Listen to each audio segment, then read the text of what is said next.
Hello students, welcome to WB exam portal.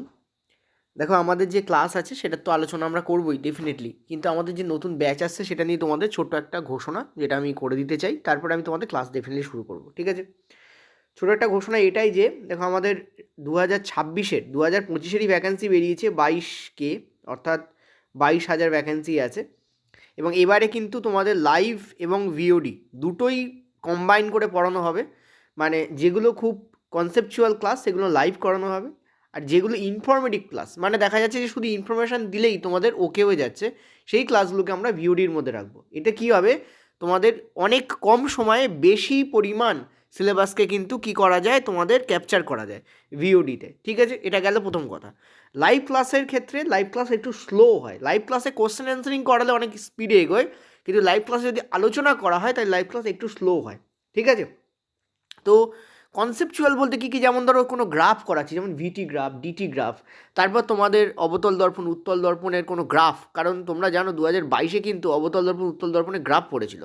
একটা scenario ছোট্ট করে বলি, এটা ছোট্ট একটা আলোচনা একটু শুনে যাও, তাহলে যদি এই ব্যাচটা নাও কোনো কিছু অসুবিধা নেই, কিন্তু তুমি একটা গ্রাফ তো পাবে, মানে তোমার কীভাবে 2026-এ পড়তে হবে সেটা একটা আইডিয়া পাবে। দেখো, আমি যদি বলি 2028-এর কথা, 2018-এর কথা, 2018-তে কিন্তু 9 বেসড কোশ্চেন্স বেশি এসেছিলো, মানে ত্বরণ মন্দন থেকে প্রশ্ন, গতি থেকে নিউমেরিক্যালস এসেছিলো। ঠিক আছে? সেবারে কিন্তু তোমাদের লাইটের চ্যাপ্টার থেকে অত নিউমেরিক্যালস আসেনি যেমনটা এবারে হচ্ছে। 2024-এর যে প্যাটার্ন সেটা আমরা 2018-র প্যাটার্নকে ফলো করছে বলে আমরা বলতে পারি। হ্যাঁ, 2018-তে বায়োলজি অত বড় বড় কোশ্চেন্স দিত না। বড় কোশ্চেন্স বলতে কি, 3-4টে প্যারাতে একটা কোশ্চেন্স তৈরি হচ্ছে, এরকম কোশ্চেন্স দিত না। এবারে কি করছে, 2024-এ ফলো তো করছে 2018-রই প্যাটার্ন, অর্থাৎ 9 বেসড, কিন্তু কি করছে, তোমাদের একটু বায়োলজি কোশ্চেন্সগুলোকে বড় করে দিচ্ছে। ফিজিক্সে তুমি যতই বড় করো না কেন, তুমি অ্যান্সার দেখলে বুঝতে পারবে যে কী চাইছে। ওই যে ফিজিক্সে কোশ্চেন্স নর্মালি বড় করা যায় না, কেমিস্ট্রিতে বড় করা যায়, কিন্তু বায়োলজির মতো অতটা না, কারণ বায়োলজি না 9-10th লেভেল অবধি অনেকটা হিস্ট্রি জিওগ্রাফির মতো, মানে ওখানে লজিক তো ডেফিনেটলি আছে, কিন্তু মুখস্থটা একটু বেশি করতে হয় বায়োলজিতে। 9-10-এর পরে যখন 11-12 যাবে তখন আবার তোমার মগজ পার্টটা বেশি আসবে। মগজের পার্ট কিন্তু 9-10-এ একটু কম হয়। ঠিক আছে, বায়োলজির ক্ষেত্রে বলছি। ফিজিক্সে সারা জীবনই মগজ, কোনো মুখস্থর ব্যাপার নেই। কেমিস্ট্রিতে কিন্তু মগজ মুখস্থ দুটো মিলিয়ে চলে, কিন্তু বায়োলজিতে 9-10 অবধি তোমাদের কিন্তু মগজের পার্ট কম, মুখস্থের পার্ট বেশি। এইবার একটা কথা বলি, এই 2024-এ তোমাদের কিন্তু সেম 2018-র প্যাটার্ন ফলো করেছে। তার মানে আমরা ধরে নিতে পারি 2025-এ তোমাদের যে প্যাটার্ন ফলো, তোমরা বলছো 2024 কোথা থেকে এলো। দেখো, 2024-এরই কিন্তু ভ্যাকান্সিতে রেলওয়ে গ্রুপ ডির পরীক্ষা হচ্ছে। অনেকে 2025-এ পরীক্ষা হচ্ছে বলে ভেবে নেয় হয়তো 2025-এর, তা কিন্তু নয়। 2025-এর ভ্যাকান্সি সদ্য বেরিয়েছে 22K, এর ফর্ম ফিল আপ এখনও স্টার্ট হয়নি। শুধু তাই নয়, এর যে অ্যাকচুয়াল ভ্যাকান্সি 22K কি না, এখনও অবধি ড্রাফট ভ্যাকান্সি যেটা 22Kই এসছে, হয়তো এটা বাড়তেও পারে আবার কমতেও পারে, কিন্তু আমার মনে হয় না কমবে, এটা বাড়া উচিত, কারণ প্রচুর ভ্যাকান্ট সিট অলরেডি ফাঁকা আছে। তো 2025-এ আমাদের যে 22K রেলওয়ে গ্রুপ ডি আর এএলপি টেকনিশিয়ানের 2000 যেটা তোমাদের স্ট্যাটাস বেরিয়েছে, যার তোমাদের পরীক্ষায় রেলওয়ে গ্রুপ ডি শেষ হলেই হবে। ঠিক আছে? তো এই টোটালটার জন্য আমাদের কিন্তু বিক্রম ব্যাচ 2.0 স্টার্ট করা হচ্ছে। এবার একটা কথা বলি, এএলপি টেকনিশিয়ানের জন্য আমি বলবো 2026-এর জন্য তোমরা ব্যাচটা নাও। কারণ আমি যদি বলি যে পুরো সিলেবাস আমি তোমাদের এই যেই 1 মাসের মধ্যে পরীক্ষা হবে, আমার যতদূর মনে হয় যে মোটামুটি ফেব্রুয়ারির আগেই পরীক্ষা স্টার্ট হওয়া উচিত রেএলপি এবং টেকনিশিয়ানের। ঠিক আছে? সো এই কদিনের মধ্যে সিলেবাস কি শেষ হবে? ডেফিনেটলি সিলেবাস শেষ হবে না। কিন্তু আমি একটা কথা বলি, কখনো হবে না, কখনো হবে না। সত্যি কথা বলতে আমি পারবো না, কারণ এনসিআরটি সিলেবাস এরকম নয় যে তুড়ি মারলাম আর শেষ হয়ে গেল। এনসিআরটি সিলেবাস এরকম নয় যে তুড়ি মারলাম আর শেষ হয়ে গেল। ভাবা, আমার পক্ষে সম্ভব নয় যে 1.5 মাসে আমি একটা সিলেবাস কমপ্লিট করে দেবো। ঠিক আছে? আমার পক্ষে সম্ভব না, কারণ সিলেবাসটাই ওরকম নয়। সিলেবাসটা শর্টকাটে মেথডে করা সিলেবাস নয় ওটা। ঠিক আছে, গেল। এবার একটা কথা বলি, 2025-এ তোমাদের প্যাটার্ন কেমন ফলো হবে। আমার যেটা ব্যক্তিগতভাবে মনে হয়, 2025-এ শুধুমাত্র 9-10 এরকম প্যাটার্নে হবে তা নয়, 9-10 মিলে প্যাটার্ন তৈরি করবে। অর্থাৎ 2025-এ তোমাদের প্যাটার্ন হবে 9+10, অর্থাৎ 9-এর থেকেও তুমি যেমন নিউমেরিক্যালস পাবে, 10th-এর থেকেও তুমি নিউমেরিক্যালস পাবে। অর্থাৎ 2022-এর যে প্যাটার্ন আর 2018-র যে প্যাটার্ন, এই দুটো প্যাটার্নকে এক জায়গায় করবে। 2022-এর প্যাটার্ন ক্লাস 10th ছিল, 2018-র প্যাটার্ন ক্লাস 9th ছিল, 2024-এর প্যাটার্ন আবার ক্লাস 9th হলো। তোমাদের মনে হতে পারে 2025-এ তো আমার স্যার 10th যাবে না, 2025-এ দেখবে 9-10 মিলিয়ে করবে। এটা টিসিএসের একটা ধর্ম। এটা টিসিএসের আইবিপিএস পার্টেও এই কাজটা কিন্তু করতো। কী করতো, কিছু জায়গায় কিছু মানে তোমাদের মানে ইয়ারের পরীক্ষায় কী করতো, এটার ওয়েটেজ বাড়িয়ে দিত তো ওটার ওয়েটেজ কমিয়ে দিত, এটা চিরকাল টিসিএস করে। এবার আমি দেখতে পেলাম সায়েন্সের ক্ষেত্রে এই পার্টটা করলো। এবার একটা কথা বলি, তোমরা দেখলে যে জিকের যে ইম্পর্টেন্স সেটা কমে গেছে, তোমরা এটা দেখেছো না? দেখো এবছরে কিন্তু জিকে সিলেবাসে আছে, জিকে মানে স্ট্যাটিক জিকের কথা বলছি, but there is no GK, only GK পার্টটাকে ফুললি কারেন্ট অ্যাফেয়ার্স বানিয়ে দিয়ে দেওয়া হচ্ছে।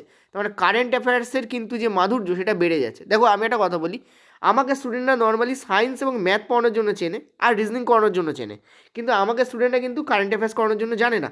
যারা খুব পুরনো স্টুডেন্ট তারা জানে, কারণ আমি 2017-তে যখন আমি পড়াতাম ফার্স্ট টাইম, যেটার চ্যানেল নেই এখন, সেটার কিন্তু তখন আমি ওখানে কারেন্ট অ্যাফেয়ার্স করিয়েছিলাম। কারণ আমি দেখেছি যে current affairs basically teacher based নয়, কারেন্ট অ্যাফেয়ার্স হচ্ছে ইনফরমেশন বেসড। যদি অভিজ্ঞ টিচার হন না, তিনি যদি কোন জায়গাটায় কারেন্ট অ্যাফেয়ার্স হিট করা হচ্ছে এটা বুঝতে পারেন, তাহলে তিনি কারেন্ট অ্যাফেয়ার্স পড়াতে পারবেন। এবার তোমাদের মনে হবে যে স্যার আপনি কি এই ব্যাচে কারেন্ট অ্যাফেয়ার্স পড়াবেন? দেখো একটা কথা বলি, কারেন্ট অ্যাফেয়ার্স আমি চেষ্টা করবো তোমাদের ফ্রিতে দেওয়ার, কারেন্ট অ্যাফেয়ার্স এই ব্যাচের মধ্যে নেই। কারণ এই দুটো হচ্ছে আমার এরিনা, সায়েন্স এবং ম্যাথ হচ্ছে আমার এরিনা ব্যক্তিগতভাবে, ঠিক আছে? এটাকে আমি আরও বেটার কমান্ড দিয়ে পড়াতে পারবো, এটা নিয়ম, এটা নিয়ম, ঠিক আছে? এবার একটা কথা বলি, কারেন্ট অ্যাফেয়ার্সের ক্ষেত্রে কী করবো? কারেন্ট অ্যাফেয়ার্স আমি দেখো এখানে লাইভ বলেছি, মানে আমি কিন্তু এই যেভাবে ফরম্যাটে পড়াচ্ছি এভাবে আর পড়াবো না, আমাদের ফরম্যাট চেঞ্জ হবে, টোটালি চেঞ্জ হয়ে যাবে, ঠিক আছে? যেহেতু এখনও আমাদের ইকুইপমেন্ট রেডি হয়নি, তার ফলে আমি তোমাদের এইভাবে পড়াতে বাধ্য হচ্ছি, এই ঘোষণাটা এইভাবে করতে বাধ্য হচ্ছি, ঠিক আছে? 2-3 দিনের মধ্যে ইকুইপমেন্ট রেডি হবে, এই উইকের মধ্যে ইকুইপমেন্ট রেডি হওয়ার কথা আছে। গেল নেক্সট যেটা বলি সেটা হচ্ছে যে আমাদের প্রাইস কিন্তু 1000-এরও বেশি এটার হয়, কারণ আমাদের যদি এখনকার ব্যাচ দেখো তাহলে 499 তোমাদের আছে, আর ম্যাথের ব্যাচ তোমাদের সেটাও 499 আছে। তো দুটো যদি যোগ করো 400 400 800, আর এখানে তোমাদের প্রায় 200, সো 1000-এর কাছাকাছি চলে যায়। সেই রেঞ্জে আমি তোমাদের এটাকে দুটোকে কম্বাইন করে আমরা 799-এ তোমাদের প্রাইস আনা হয়েছে। এছাড়াও যদি কোনো ফেস্টিভ্যাল থাকে বা কিছু থাকে তখন আমরা প্রাইসে আরও লো করে তোমাদের দিই, ঠিক আছে? এবার আমরা যে ব্যাচটা করাবো, যদি কেউ মনে হয় যে শুধু স্যার সায়েন্স নেবো তাহলে তোমরা 499 নিতে পারো, শুধু স্যার ম্যাথ নেবো তাহলে তোমরা 499 নিতে পারো, ঠিক আছে? দুটোকে যদি কম্বাইন করি তাহলে আমাদের এই প্যাটার্নে আসবে, অর্থাৎ তোমরা কিন্তু এখানে যেটা 1000 হচ্ছিলো সেটাতে কিন্তু তোমরা আরও প্রায় 200 সামথিংয়ের ছাড় তোমরা পাবে, 201 টাকা। তো এবার যেটা আমি বলতে চাইছি সেটা খুবই ভালো করে একটুখানি বোঝো, সেটা হচ্ছে যে এই যে বিক্রম ব্যাচ 2.0 এটা আমরা কেন আনলাম, ঠিক আছে? স্টুডেন্ট অনেকে বলছে স্যার আপনাদের তো যে ব্যাচটা চলছে তার এমসিকিউ পার্ট বাকি আছে, তাহলে এই ব্যাচটা আনার কোনো মানে হয়? এটা স্টুডেন্টরা অনেকে বলেছে। আমি ডাইরেক্টভাবে বলি, দেখো একটা জিনিস বলি, ওই ব্যাচটাকে না অনেকে আরআরবি গ্রুপ ডি ওরিয়েন্টেড ধরে বসে আছে। দেখো সায়েন্সের যে ব্যাচ, ওই যে ব্যাচটা ওটার যে বেসিক পার্ট, কোলেন ক্যামেরার জায়গায় স্ক্যারেন ক্যামেরা কি হয়ে যাবে কোনো দিন হবে না। অবতল দর্পণ উত্তল দর্পণের যে লেন্স ফর্মুলা বা দর্পণের যে ফর্মুলা সেটা কি কোনো দিন চেঞ্জ হয়ে যাবে আমি অন্য ব্যাচ আনলে? না, ফান্ডামেন্টাল জিনিসটা অলওয়েজ সেম থাকে। কিন্তু আমরা রেলওয়ে গ্রুপ ডির যে অ্যান্সার কী পাবো সেটা আমি ওই ব্যাচে কী করে ঢোকাবো? ওটাতে এমসিকিউ চলছে, মানে ওটা ডিটেলস পাস কমপ্লিট হয়ে গেছে, আমার কথা বুঝতে পারছি আমি? ওটা এমসিকিউ পার্টটা বাকি আছে। ওই এমসিকিউ পার্টে আমি তোমাদের কী করবো, যে আমাদের যে রেলের যে এনসিআরটি আছে তাতে যেমন প্রশ্ন এখন পড়ছে সেই বেস্ট প্রশ্ন আমি তোমাদের দেবো। যদি অ্যান্সার কি হওয়ার পরে আমি এমসিকিউ চালু করি ওই ব্যাচে, তাহলে ততক্ষণে টেকনিশিয়ানের হয়তো 5 দিন বা 6 দিন বাকি থাকবে, কারণ এখনও পর্যন্ত অ্যান্সার কি আস্তে আস্তে জানুয়ারি শেষ হবে আর টেকনিশিয়ান পরীক্ষা স্টার্টও হয়ে যাবে হয়তো, তখন আমি তোমাদের এমসিকিউ করি কী করবো? আমার কথা বোঝাতে পারছি আমি কী বলতে চাইছি? সুতরাং অ্যান্সার কি জন্য আমরা ওয়েট করতে পারবো না। আমরা যেটা করবো সেটা হচ্ছে আমরা এমসিকিউ পার্ট স্টার্ট করবো ওই ব্যাচে, যে ব্যাচটা অলরেডি এখন আছে, মানে যেটা বিক্রম ব্যাচ 1.0, অর্থাৎ যেটা বিক্রম ব্যাচ 1.0 তাতে আমরা স্টার্ট করবো এবং আমরা করতে থাকবো, ঠিক আছে? একটু হয়তো টাইম দিলাম, কেন টাইম দিলাম? তোমাদের এটা বোঝানোর জন্য যে ব্যাচটা কীভাবে আসছে আর কীভাবে তোমরা পড়াশোনা করবে, ঠিক আছে? যদি কারোর মনে হয় এটাকে স্কিপ করে যাবে, স্কিপ করে তোমার নেক্সট পার্টে কিন্তু যেতে পারো, কোনো প্রবলেম নেই, ঠিক আছে? এবার কী কী পড়ানো হবে ব্যাচে সেটা আমি ছোট্ট করে বলে দিই, কারণ স্টুডেন্টরা অনেকে বলে স্যার কী কী পড়াবেন সেটা একটু বলুন।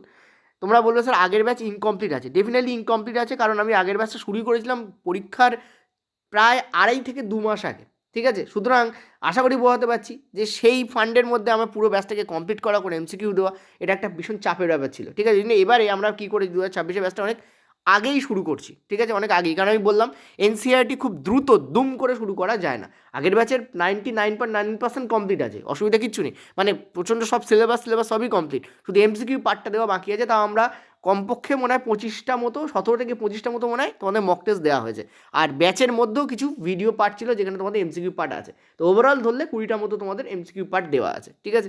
এবার একটা জিনিস বলি, সেটা হচ্ছে যে এই যে তোমাদের সায়েন্স এবং ম্যাথ যে ব্যাচ চলছে তাতে কী করাবো? দেখো ম্যাথে আমি টোটালি তোমাদের পাটিগণিত, ঠিক আছে, আর তোমাদের যেটা অ্যাডভান্স পোর্শন, এই দুটো তোমাদের টোটাল আসবে, পাটিগণিত এবং অ্যাডভান্স পোর্শন টোটাল আসবে। আজকে তোমাদের যাতে মনে হচ্ছে যে এটা স্কিপ করে যাবে, পরের ভিডিওগুলো দেখতে পারো, পরের যে কোশ্চেন আনসার করছি সেটা দেখতে পারো, অসুবিধা কিছু নেই। ঠিক আছে, গেল। এবার এর সঙ্গে কী আসবে, পাটিগণিত এবং অ্যাডভান্স মানে বুঝতে পারছো অ্যাডভান্সের মধ্যে জিওমেট্রি, অ্যালজেব্রা তা সব ঢুকে যাচ্ছে। আচ্ছা, সায়েন্সের ব্যাচের মধ্যে কী আসবে, সায়েন্সের ব্যাচের মধ্যে তোমাদের এনসিইআরটি ক্লাস 9, এনসিইআরটি ক্লাস 10 এবং এমসিকিউ। ঠিক আছে, এই হচ্ছে তোমাদের টোটাল। এবার আমরা কী করবো, চ্যাপ্টার কমপ্লিট করেই এমসিকিউ দেবো, চ্যাপ্টার কমপ্লিট করেই কী করবো, এমসিকিউ দেবো। আগের বারে আমরা কী করেছিলাম, চ্যাপ্টার কমপ্লিট হয়েছে, আমরা লাস্ট এমসিকিউ দেবো ভেবেছিলাম, ততক্ষণে এক্সামিনেশন এসে গেছিলো। হঠাৎ করে এক্সামিনেশনের ডেট ঘোষণা হয়েছিল, তোমরা জানো, আমরা যে একটু টাইম পাওয়া যাবে, বাট সেটা হয়নি, কারণ আমাদের ব্যাচটাই দেরি করে শুরু হয়েছিল। ঠিক আছে, কারণ মাঝখানে আমি প্রচণ্ড অসুস্থ হয়েছিল, আমি ক্লাসই করাতে পারিনি। যাই হোক, তো এই হচ্ছে ব্যাপার, মানে ব্যাচ শুরু হওয়ার পরে কন্টিনিউয়াস ক্লাস চলেছে, কিন্তু তার আগের কথা বলছি, অর্থাৎ আমরা বলছি জুলাই বা মে মাসের কথা বলছি। ঠিক আছে, যাই হোক, তো এই হচ্ছে তোমাদের টোটাল।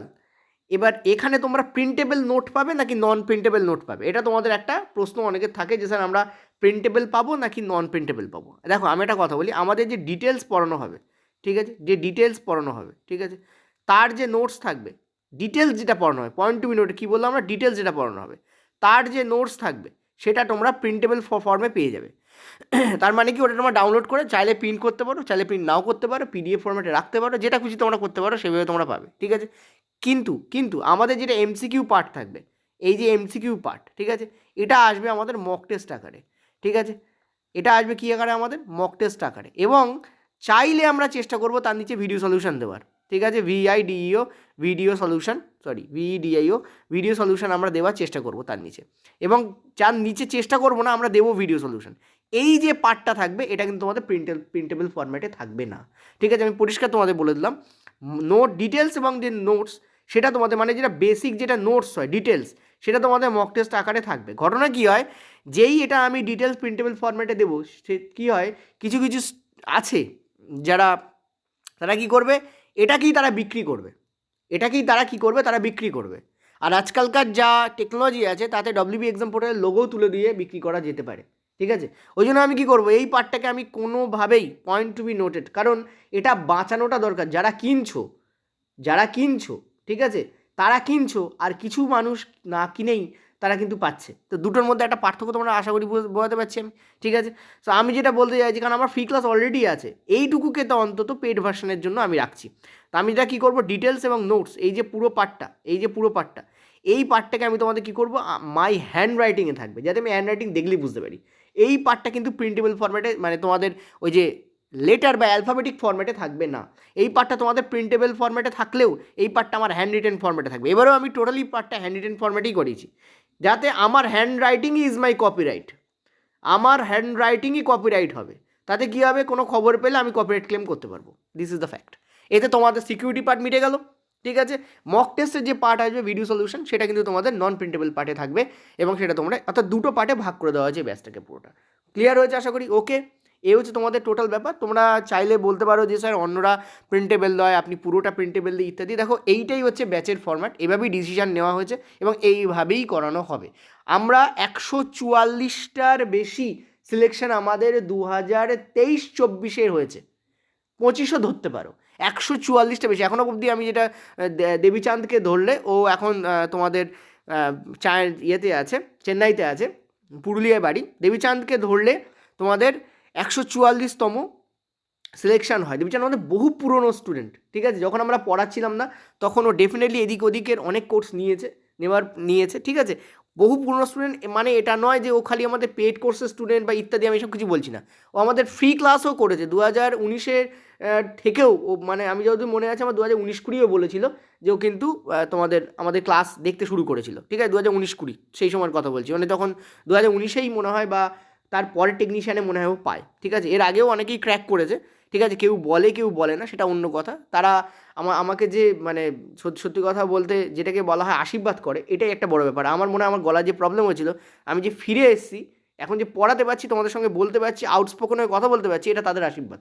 আমি ব্যক্তিগতভাবে এটা খুব মনে করি। ঠিক আছে, তো এই হচ্ছে ব্যাপার। সুতরাং ফ্রি ক্লাস কখনোই বন্ধ হবে না, কারণ প্রচুর স্টুডেন্ট আছে যারা পেড নিচ্ছে না, তারাও আমার ছাত্র, যারা পেড নিচ্ছে তারাও আমার ছাত্র। সুতরাং উভয়কেই আমাকে দেখতে হবে, এটা হচ্ছে ইম্পর্টেন্ট কথা, ঠিক আছে।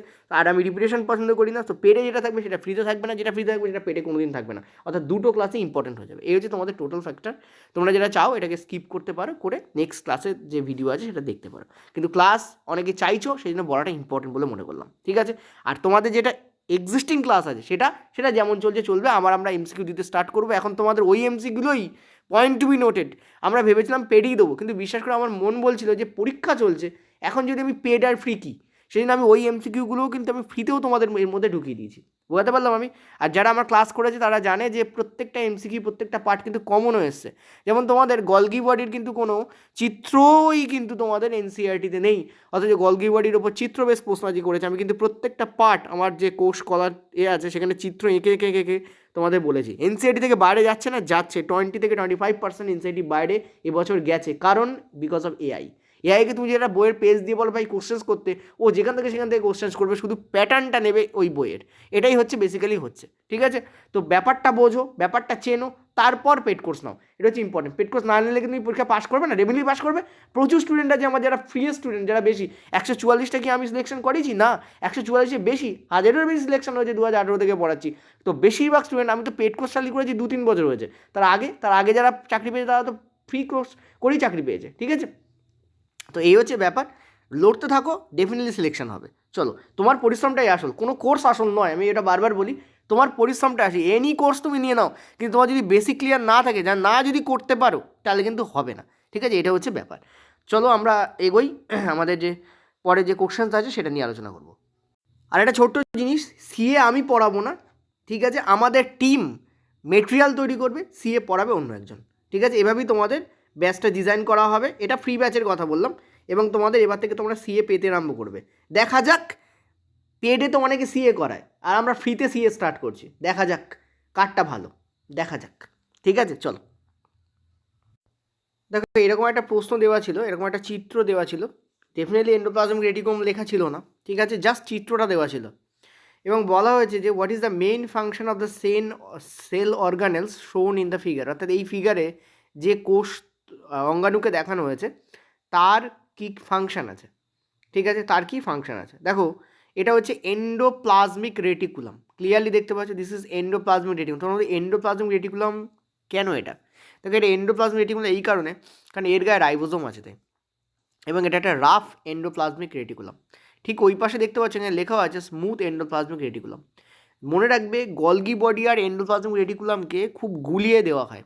একটা কথা মাথায় রাখবে, গলগি বডিকেও দেখতে, তোমরা যদি নর্মালি দেখো, তাহলে গলগি বডিকেও দেখতে কিন্তু তোমাদের এন্ডোপ্লাজমিক রেটিকুলামের মতোই হয়, এটা হচ্ছে গলগি। কিন্তু সমস্যা হচ্ছে, গলগি বডিতে কিন্তু কোনো রকম রাইবোজোম থাকে না, গলগি বডির গায়ে কোনো রকম রাইবোজোম থাকে না। যদি দেখো রাইবোজোম দেওয়া আছে, ঠিক আছে, তাহলে বুঝবে সেটা গ্যারেন্টি রাফ এন্ডোপ্লাজমিক রেটিকুলামের কথাই বলছে। আর রাফ এন্ডোপ্লাজমিক রেটিকুলাম কিন্তু একটা কাজ খুব ভালো করেই করে, সেটা কি করে, একটা মিনিট, প্রোটিন ও লিপিডের সংশ্লেষ তো রাফ এন্ডোপ্লাজমিক রেটিকুলাম দিয়ে করে না, বাট এই টাইপের একটা চিত্র দেওয়া ছিল, মানে তোমাদের রাফ এন্ডোপ্লাজমিক রেটিকুলামের চিত্রটা দিয়েছে, কিন্তু চিনতে বলেছিল, পয়েন্ট টু বি নোটেড, চিনতে বলেছিল এটা এন্ডোপ্লাজমিক রেটিকুলাম নাকি অন্য কিছু। এখন যদি আমরা রাফ এন্ডোপ্লাজমিক রেটিকুলামের কথা বলি, ঠিক আছে, আরই দাও তাহলে বেটার হবে, রাফ মানে আরই, রাফ এন্ডোপ্লাজমিক রেটিকুলাম, অ্যাকচুয়ালি আরই আর দেওয়া হয়, এন্ডোপ্লাজমিক রেটিকুলামের জন্য আর রাফের জন্য আর, এটা দেওয়া হয়। কিন্তু এটা তো এন্ডোপ্লাজমিক রেটিকুলাম, তো এন্ডোপ্লাজমিক রেটিকুলামের একটা কাজ কিন্তু ডেফিনেটলি প্রোটিন আর লিপিড সংশ্লেষ করা, ডেফিনেটলি কী সংশ্লেষ করা, প্রোটিন আর লিপিড সংশ্লেষ। কারণ দেখো, প্রোটিন সংশ্লেষ করে যে রাইবোজোম থাকে, অর্থাৎ সংশ্লেষ করে, এটা হচ্ছে আর সংশ্লেষ করে, আর লিপিড যে সংশ্লেষ করে সেটা হচ্ছে স্মুথ সংশ্লেষ করে, ঠিক আছে, ক্লিয়ার। তো রাইবোজোম থাকার জন্য রাফ প্রোটিন সংশ্লেষ করতে পারে, আর স্মুথ লিপিড সংশ্লেষ করতে পারে। কিন্তু যাই হোক, এটা কিন্তু এন্ডোপ্লাজমিক রেটিকুলাম, এটা বোঝানো গেছিলো, এই জন্য কোশ্চেন্সটার অ্যান্সার এটাই আসবে, ঠিক আছে, সরি, এই জন্য কোশ্চেন্সের অ্যান্সার কী হবে, তোমাদের বি অ্যান্সার আসবে, এগুলো একটাও কিন্তু অ্যান্সার আসবে না, এটা মনে রাখো, কারণ এই ধরনের প্রশ্ন কিন্তু প্রচুর পরিমাণে কিন্তু তোমাদের দেওয়া হয়, ঠিক আছে। চলো নেক্সট পরেরটাতে, পরের প্রশ্ন বলছে লিখিত মানে নিম্নলিখিত কোনটি সম্পৃক্ত হাইড্রোকার্বন। দেখো, আমরা জানি যে সম্পৃক্ত হাইড্রোকার্বনে আমাদের এন থাকবে, ঠিক আছে, আর অসম্পৃক্ত হাইড্রোকার্বন হলে আমাদের ইন থাকবে, যেটা এখানে আছে, বা YNE থাকবে। তো এটাই আমাদের কারেক্ট অ্যান্সার হবে। তো কোথায় আছে দেখো propane, this will be the correct answer. But কোশ্চেন্সটা এত ইজিলি দেয়নি। আমার যেটা ওখানে যেটা দিয়েছিল আমার যদিও মনে হচ্ছে স্টুডেন্টরা বললো, ঠিক আছে। এবার অনেকে কি হয় বন্ধুর কাছ থেকে শুনে নিজে বলে, আবার অনেকে ডাইরেক্টও বলে, ঠিক আছে। সো ভয়েস মেসেজ পাঠানো হয় অনেক সময়। তো আমাকে একজন যেটা বললো সেটা হচ্ছে স্যার এরকম ছিল যে একটা কার্বন এবং একটা কার্বন, ভালো করে বুঝবে কীরকমভাবে প্রশ্নটা ফ্রেম করা যায়। একটা কার্বন, 4টে হাইড্রোজেন এবং তাদের মধ্যে আছে হচ্ছে সিঙ্গেল বন্ড। সব কটা কী আছে? সিঙ্গেল বন্ড আছে। এটা একটা পরমাণু হলো, এটা একটা তোমাদের কী হলো? এটা একটা তোমাদের মলিকিউল হয়ে গেল। তাহলে একটা কার্বন আছে, 4টে হাইড্রোজেন আছে আর সিঙ্গেল বন্ড আছে। তোমাকে দেখতে হবে এক্ষেত্রে সিঙ্গেল বন্ড কথাটা বলেছে কিনা। সিঙ্গেল বন্ড হলেই সেটা সম্পৃক্ত হাইড্রোকার্বন হয়, আমরা জানি। তো এরকম ধরো এতে এই অপশানটা দিল। বিতে দিল তোমাদের 2টো কার্বন, 6টা হাইড্রোজেন বা 4টে হাইড্রোজেন, ঠিক আছে। 2টো কার্বন ধরো দিল, 2টো কার্বন, 6টা হাইড্রোজেন, ডবল বন্ড। এবার এই পার্টটা দেখার দরকার নেই, 2টো কার্বন কি 6টা হাইড্রোজেন কটা হাইড্রোজেন দেখার দরকার নেই। ডবল বন্ড মানেই তো সেটা সম্পৃক্ত নয়, ঠিক আছে। তো এটা তো কেটে বেরিয়ে যাবে। সিতে ধরো দিল তোমাদের 2টো কার্বন,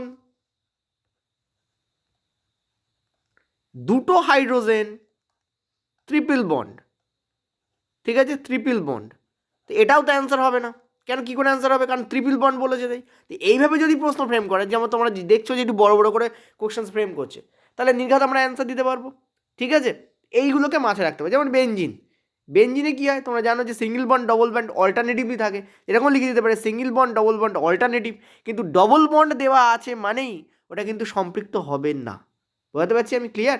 তো অ্যান্সার আমাদের কী হবে? এখানেও এ আমাদের কারেক্ট অ্যান্সার হতো। আর এটা কিসের উদাহরণ? একটা কার্বন আর 4টে হাইড্রোজেন, মিথেনের এক্সাম্পল, এবং সিঙ্গেল বন্ড মিথেনের এক্সাম্পল, ঠিক আছে। বাট এখানে প্রোপেন দিয়ে দিয়েছে, তো this will be the correct answer. চলো নেক্সট পরেরটাতে। পরের প্রশ্ন একটু স্পিডে করাবো। প্রথমে কোর্সের কথা বলতে গিয়ে ডেফিনেটলি একটু সময় নষ্ট হয়েছে, সরি ফর দ্যাট, ঠিক আছে। কারণ স্টুডেন্টরা ভীষণভাবে হোয়াটসঅ্যাপ করছে, যার ফলে আমাকে বলতে হলো, ঠিক আছে।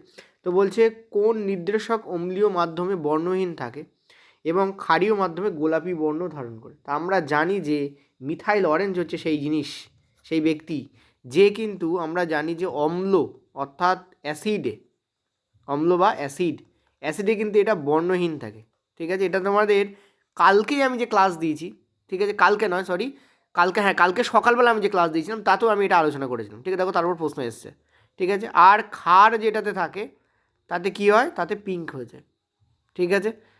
আচ্ছা, লিটমাস কী হয়? আমরা জানি যে নীল লিটমাস হলে অ্যাসিডে পড়লে সেটা লাল হয়, এটা সবাই আমরা জানি। আর যদি লাল লিটমাস হয় তো ক্ষারে সেটা কি হয়? সেটা নীল হয়, ঠিক আছে। ক্ষারে কী হয়? সেটা নীল হয়, এটা আমরা সবাই জানি। আচ্ছা, নেক্সট হচ্ছে তোমাদের ফেনফথ্যালিন। আমরা জানি ফেনফথ্যালিনের ক্ষেত্রে, আচ্ছা এক মিনিট, কী বললাম আমি? সরি, অ্যান্সার ফেনফথ্যালিন হবে।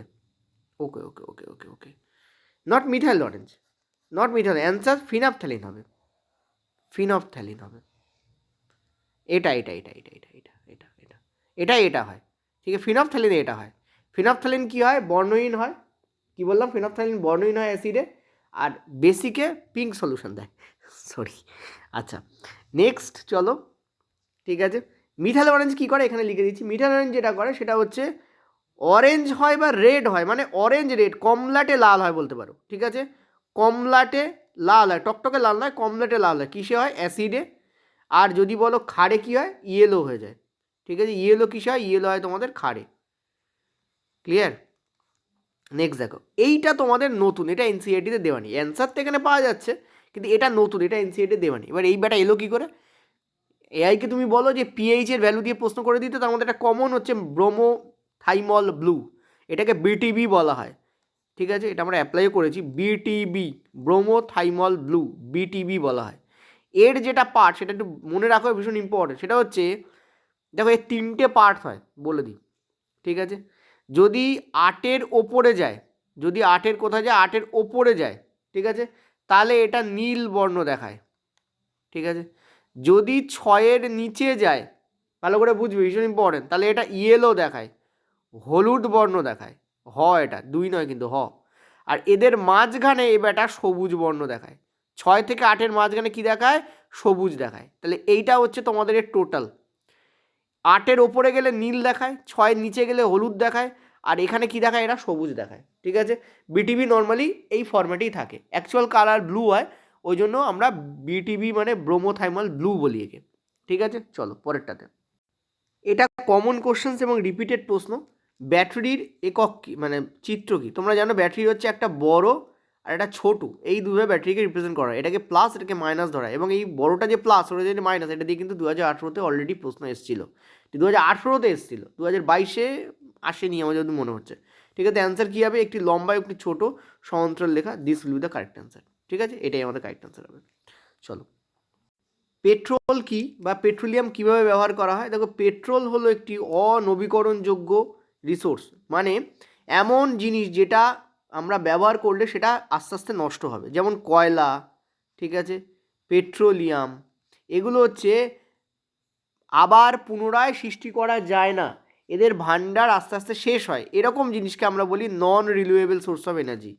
তাহলে রিনিউয়েবল সোর্স অফ এনার্জি কোনটা? যেটা এখানে লেখা আছে, যেমন সূর্যালোক, ঠিক আছে, অর্থাৎ আলোক শক্তি, এটা রিনিউয়েবল সোর্স অফ এনার্জি। ঠিক আছে, যেমন তোমাদের হচ্ছে জলশক্তি, এটা রিনিউয়েবল সোর্স অফ এনার্জি। প্রাকৃতিক শক্তি যেমন বায়ু শক্তি, এটা রিনিউয়েবল সোর্স অফ এনার্জি। ঠিক আছে, এগুলো সব রিনিউয়েবল সোর্স অফ এনার্জি, কিন্তু এটা রিনিউয়েবল সোর্স অফ এনার্জি নয়। অ্যান্সার হবে এইটা আমাদের হবে। ঠিক আছে, পেট্রোলিয়ামের পার্ট কোথায় আছে? জৈব রসায়নে লাস্টের দিকে গেলে তোমরা পেট্রোলিয়াম পাবে। আমি কিন্তু তোমাদের পেট্রোলিয়াম জৈব রসায়নে করিয়েছিলাম। ঠিক আছে, পেট্রোলিয়ামে একটা পার্ট করিয়েছি আমি জৈব রসায়নে, ওখানেই তোমাদের পেট্রোলিয়াম আছে। আর একটা চ্যাপ্টার আছে যেখানে পেট্রোলিয়াম আছে, এটা এবারে এনসিইআরটি থেকে বাদ গেছে, এবারে নয় 2022-এ। চলো, কতবার করিয়েছি বলো এই প্রশ্ন? এবং পেডেও করিয়েছি, ফ্রিতেও করিয়েছি। পেডে তো আমি একটা তোমাদের গতি দিয়ে তো 6-7খানা মনে হয় ভিডিও আছে, আর পেডে তো আমি টোটাল চ্যাপ্টার দিয়ে একটা ভিডিও দিয়েছি। What does the area under velocity time graph represent? তো আমি তোমাদের বলেছিলাম যে ভেলোসিটিকে যদি এদিকে রাখো, টাইমকে যদি এদিকে রাখো, এখানে যদি একটা এরিয়া বেরোয়, যদি এখানে একটা ধরো এখানে একটা এরিয়া বেরিয়েছে একটা, এই যে এরিয়া কি রিপ্রেজেন্ট করে? দেখো, এই যে নিচে যে পার্টটা, এটা টাইমকে রিপ্রেজেন্ট করবে। ঠিক আছে, অর্থাৎ এর যে পয়েন্ট টু বি নোটেড, কোনটা টাইমকে রিপ্রেজেন্ট করবে ভালো করে বুঝবে, কোনটা টাইমকে রিপ্রেজেন্ট করবে? টাইমকে তোমাদের রিপ্রেজেন্ট করবে হচ্ছে এইটা, অর্থাৎ এর প্রস্থ টাইমকে রিপ্রেজেন্ট করছে। আর এইটা তোমাদের কাকে রিপ্রেজেন্ট করছে? ভেলোসিটিকে রিপ্রেজেন্ট করছে। ঠিক আছে, অর্থাৎ দৈর্ঘ্য কাকে রিপ্রেজেন্ট করছে? ভেলোসিটিকে রিপ্রেজেন্ট করছে। তো টাইম ইন্টু ভেলোসিটি করলে আমরা কী পাই? ডিস্ট্যান্স পাই। ঠিক আছে, কিন্তু যেহেতু ভেলোসিটি, সেহেতু আমরা এখানে ডিস্ট্যান্সকে ডিসপ্লেসমেন্ট আকারে লিখব। ডিস্ট্যান্স আর ডিসপ্লেসমেন্ট সেম নয়, বাট ওটাকে ওইভাবে লিখবো আমরা। ঠিক আছে, তো টি ইন্টু ভি করলে আমরা কী পাই? ভেলোসিটি মানে বেগ ইন্টু সময় করলে কী পাই? ডিস্ট্যান্স পাই, কিন্তু আমরা এখানে ডিসপ্লেসমেন্ট লিখবো। তো কারেক্ট অ্যান্সার কী হবে আমাদের? ডিসপ্লেসমেন্ট। ঠিক আছে, অলওয়েজ মাথা রাখবে, এটা কিন্তু হয়। আর এর যে স্লোপ, এটা এখনও পড়তে পারে ফিউচারে, আরও তো শিফট বাকি আছে। কাকে বোঝায়? ত্বরণকে বোঝায়। ঠিক আছে, যখন প্যারালাল লাইন হয় তখন ত্বরণ কিন্তু 0 হয়, এটা মনে রাখবে। এরকম যদি প্যারালাল লাইন বেরোয় তাহলে মনে রাখবে ত্বরণ 0। ঠিক আছে, চলো নেক্সট পয়েন্টটাতে। ত্বরণ তো 0, এছাড়া মনে রাখবে বেগ কিন্তু সুষম বেগ কাকে বলা হয়? এমন বেগ যেটা সময় পরিবর্তনের সাথে সাথে একই থাকে, তাকে বলা হয় সুষম বেগ। ঠিক আছে, চলো নেক্সট পয়েন্টটাতে। আজকে শুধুমাত্র আজকের প্রশ্ন নয়, আমি এক্সট্রা প্রশ্ন অনেক রেখেছি তোমাদের জন্য, যাতে তোমাদের অ্যান্সার করাতে পারি। ঠিক আছে, তো বৈদ্যুতিক পরিশোধন, কালকে একজন আমাকে কমেন্ট করেছে, স্যার আপনি যে শিফটগুলো দিয়েছেন তাতে ফার্স্ট শিফটের কোশ্চেন্স দেখছি না আমি, এরকম একজন কমেন্ট করে। তাকে আমি বলবো, আমি ডাইরেক্ট কোশ্চেন্স দেখি না, কোশ্চেনগুলোকে একটু ঘুরিয়ে দিই। ওই জিনিসটা আমি এই কোশ্চেনের মধ্যে আলোচনা করে দিচ্ছি। ঠিক আছে, তবে এখানে আমি যে প্রশ্নগুলোকে স্টার মারবো, এখনো পর্যন্ত সামনের দিকে যে কটা কোশ্চেন আলোচনা সবগুলো স্টার মারা কোশ্চেন্স, তো বুঝে নাও। বৈদ্যুতিক পরিশোধন প্রক্রিয়ায় ক্যাথোড কোনটি দিয়ে তৈরি হয়? দেখো, আমি তোমাদের বলেছিলাম যে আমি তোমাদের অ্যানোডের একটা ট্রিক দিয়েছিলাম, ঠিক আছে, আর ক্যাথোডের একটা ট্রিক আমি কিন্তু তোমাদের দিয়েছিলাম, মনে করে দেখো। আমি বলেছিলাম যে অ্যানোডে কী আছে? এ আছে, আর অশুদ্ধ তো অ থাকে। ঠিক আছে, সো অ্যানোড মানে অশুদ্ধ, অর্থাৎ অ্যানোডে অশুদ্ধ ধাতুর মোটা দণ্ড বসানো হয়, আর ক্যাথোডে কী করা হয়? বিশুদ্ধ ধাতুর পাতলা পাত বসানো হয়। তো এইটা আমাদের কিন্তু কারেক্ট অ্যান্সার হবে। অ্যানোডে যদি ওটা হয় তাহলে ক্যাথোডে ডেফিনেটলি এটা হবে। ঠিক আছে, এটা তড়িৎ বিশ্লেষণ যে পদ্ধতি আছে সেখানে এই কোশ্চেন্সটা তোমরা পেয়ে যাবে। ঠিক আছে, এটা কোথায় আছে? মেটাল নন মেটালে তড়িৎ বিশ্লেষণ পদ্ধতি আছে, সেখানে তোমরা এই কোশ্চেনটা পাবে। ঠিক আছে, চলো পরেরটাতে। পরের প্রশ্ন, আলোর বিচ্ছুরণকে কে আবিষ্কার করেন? তোমাদের আমি এটা যখন পেট পড়েছি তখনও বলেছি, ফ্রিতেও অনেকবার বলেছি। 1665 নিউটন, আইজাক নিউটন, উনি এইটা প্রথম পরিলক্ষিত করেছিলেন। উনি প্রিজমের বিখ্যাত যে টেস্ট সেটা উনি করেন এবং দেখেন যে আলো 7টা রঙে কী হচ্ছে তোমাদের ভেঙে যাচ্ছে। এই পুরো ব্যাপারটা উনি প্রথম দেখেছিলেন। So Isaac Newton will be the correct answer here. ঠিক আছে, ব্যান্ড অফ 7 কালার্স ফর্ম হচ্ছে হোয়াইট স্ক্রিনের ওপরে, এটাই উনি দেখেছিলেন। ঠিক আছে, একটা মানে 7টা রঙের আলো দেখা যাচ্ছে এবং প্রথমে কি থাকে আমরা জানি, প্রথমে আমাদের রেড থাকে, তারপর আমাদের অরেঞ্জ থাকে, তারপর আমাদের ইয়েলো থাকে, তারপর আমাদের গ্রিন থাকে, তারপর আমাদের ব্লু থাকে, তারপর ইন্ডিগো, তারপর ভায়োলেট। এর তরঙ্গ দৈর্ঘ্য সব থেকে বেশি হয়, এর তরঙ্গ দৈর্ঘ্য সব থেকে কী হয়, কম হয়। রেডের তরঙ্গ দৈর্ঘ্য যেহেতু কম সেহেতু রেড বাঁকে কিন্তু কম, তরঙ্গ দৈর্ঘ্য বেশি তো বাঁকবে কম, এর তরঙ্গ দৈর্ঘ্য কম তো এ বাঁকবে বেশি। ক্লিয়ার হয়েছে? যদি এরকম চিত্র দিয়ে বলে একদম লাস্টে কোনটা আছে, অবশ্যই ভায়োলেট আছে, আর প্রথমে কোনটা থাকবে, অলওয়েজ রেড থাকবে। ঠিক আছে, চলো। একজন আমাকে সাজেস্ট করেছে যে স্যার আপনি একটা কাজ করুন, আপনি এই যে এভাবে যে স্লাইড করেন তার উপরে আপনি আপনার নাম লিখুন, মাঝখানে আপনি আপনার লোগো লাগান, এইভাবে করুন। কারণ স্যার আমাদের যখন গ্রুপে এগুলো পোস্ট হয় তখন আমাদেরকে জিজ্ঞেস করতে যে কোন চ্যানেল থেকে এটা আসছে, আমরা দেখার চেষ্টা করি। একজন আমাকে এই কথাটা বলেছে, থ্যাংক ইউ ফর দ্যাট, এটা একটা গ্রেট সাজেশন। কিন্তু এখন যেহেতু পরীক্ষা চলছে আমি দ্রুত দেওয়ার চেষ্টা করছি, স্লাইড করতে গেলে দেরি হবে, সেহেতু চেষ্টা করছি যথেষ্ট সম্ভব তোমাদের করিয়ে দেওয়ার। এই জন্য এটা হচ্ছে না, নর্মালি আমি ওইভাবেই করি। তো ভর সংখ্যা সম্পর্কে নিচের কোন বক্তব্যটি সঠিক? ঠিক আছে, তো দেখো ভর সংখ্যা সম্পর্কে কোন বক্তব্যটা সঠিক। দেখো ভর সংখ্যা মানে কি দিয়ে লেখা হয়? ভর সংখ্যাকে, ভর সংখ্যাকে লেখা হয় আমাদের এ দিয়ে। ঠিক আছে, এ দিয়ে আমরা কি করি, আমরা ভর সংখ্যাকে ডিনোট করি। ঠিক আছে, নর্মালি। এবং এ দিয়ে লেখা হয়, আর জেড দিয়ে কী লেখা হয় এটা তোমাদের হয়তো কোনদিন প্রশ্ন পড়ে, হয়তো কালকেই হয়তো পড়লো, এটা মনে রাখো। আর জেড দিয়ে কী লেখা হয়, পারমাণবিক সংখ্যাকে। ঠিক আছে, পারমাণবিক সংখ্যা, জেড দিয়ে লেখা হয় তোমাদের পারমাণবিক সংখ্যা। পারমাণবিক সংখ্যা মানে হচ্ছে তোমাদের প্রোটন নাম্বার, প্রোটন নাম্বার। আচ্ছা, তোমাদের এই ব্যাচ লাইভ কবে থেকে হবে? তোমরা যদি এখন অ্যাপে যাও, এখন এই ব্যাচটা এখন এই মুহূর্তে তোমাদের ঘোষণা হয়নি, আমি প্রথম ঘোষণা করলাম। ঠিক আছে, এটা তোমাদের 2 দিনের মধ্যে তোমাদের ব্যাচে কিন্তু তোমরা দেখতে পাবে, রিফ্লেক্ট করবে। ক্লাস কবে থেকে স্টার্ট হবে? তোমাদের 5 jan থেকে তোমাদের কিন্তু ক্লাস স্টার্ট হবে। পয়েন্ট টু বি নোটেড, আমি বারবার বলবো যে এটা কিন্তু তোমাদের 2026 যে নতুন ভ্যাকেন্সি আসবে তার জন্য এটা চলছে। 2026 নতুন ভ্যাকেন্সি এবং 2025 যে রেলওয়ের যে গ্রুপ ডির যে ফর্ম ফিল আপ হয়েছে, ঠিক আছে, তার জন্য রেলওয়ে গ্রুপ ডির যে 22,000 ভ্যাকেন্সি বেরিয়েছে তার জন্য, আর 2026 যে এলপি টেকনিশিয়ান নতুন ভ্যাকেন্সি আসবে। যেগুলো তোমাদের চলছে তাদের জন্য অলরেডি আমাদের কোর্স আছে, সেই কোর্সটাই আমাদের এখনও শেষ করছি আমরা। ঠিক আছে, বোঝাতে পারলাম আমি? চলো, ওর এমসিকিউ বাকি আছে, ওটা দেওয়া হবে।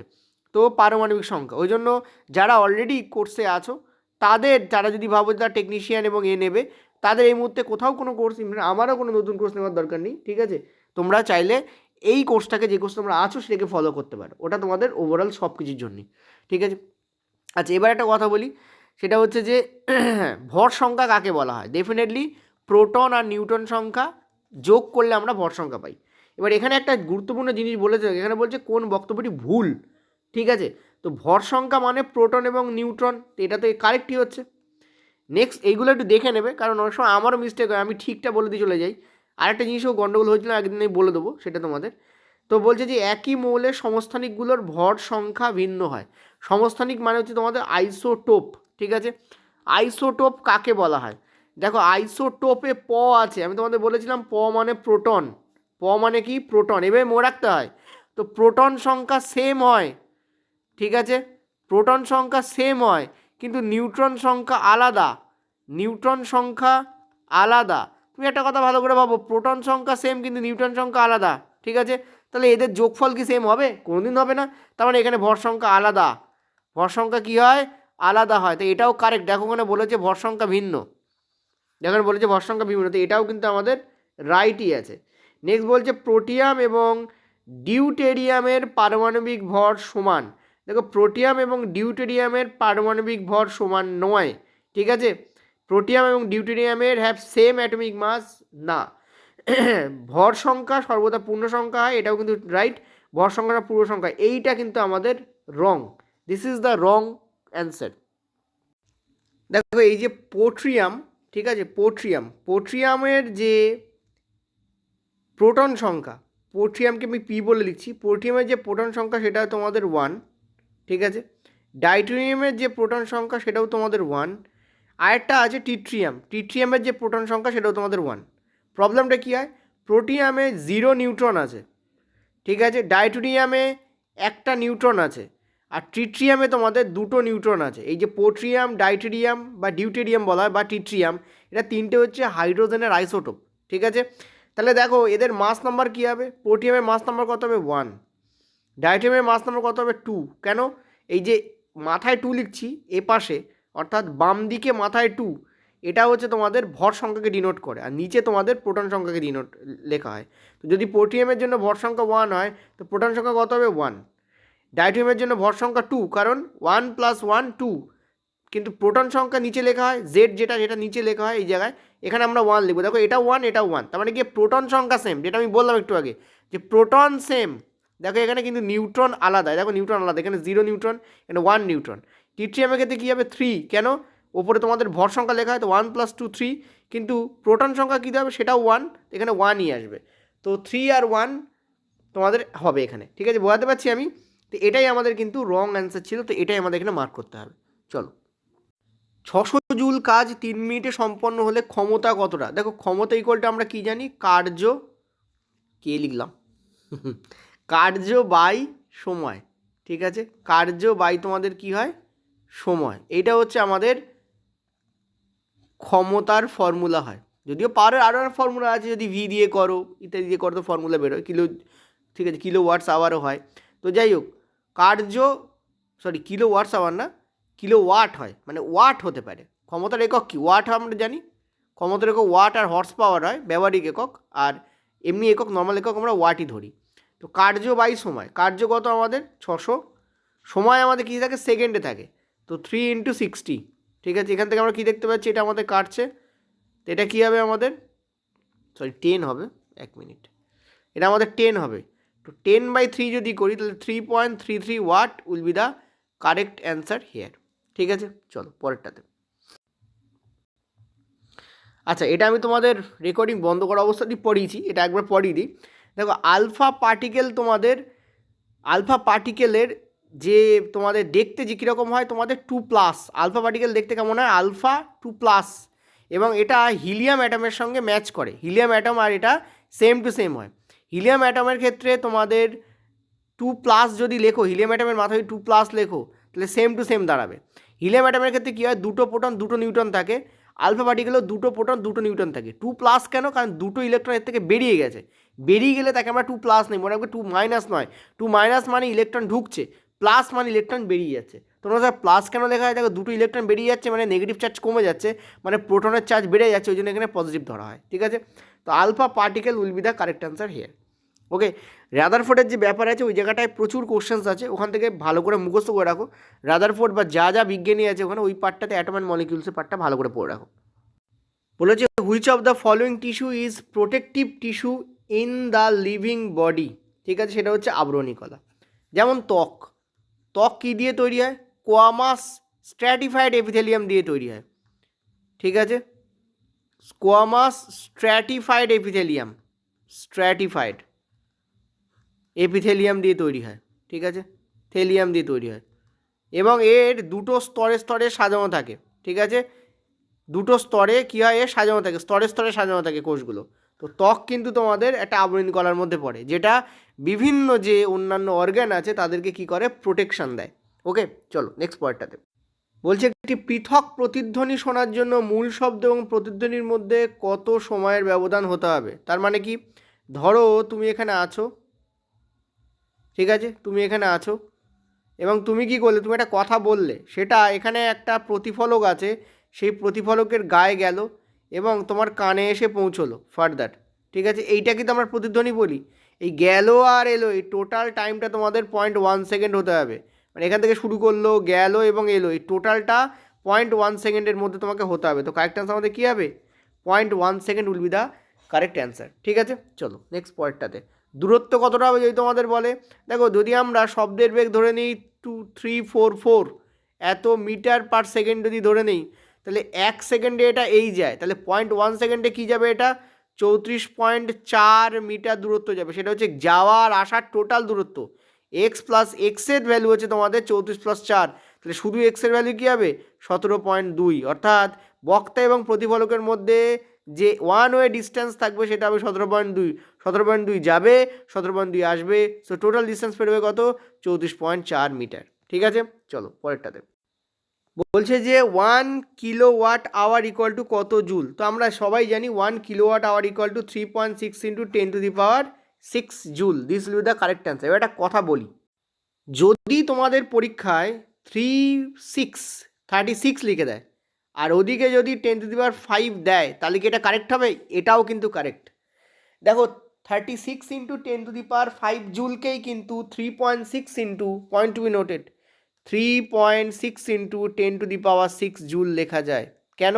কারণ নিচে একটা 10 আছে, এই 10কে ক্যান্সেল করার জন্য এক্সট্রা একটা 10 দরকার, ওই 10 এই 10 ক্যান্সেল করে দেবে, তো 10⁵ আবার হয়ে যাবে 2 দশমিক তোলো।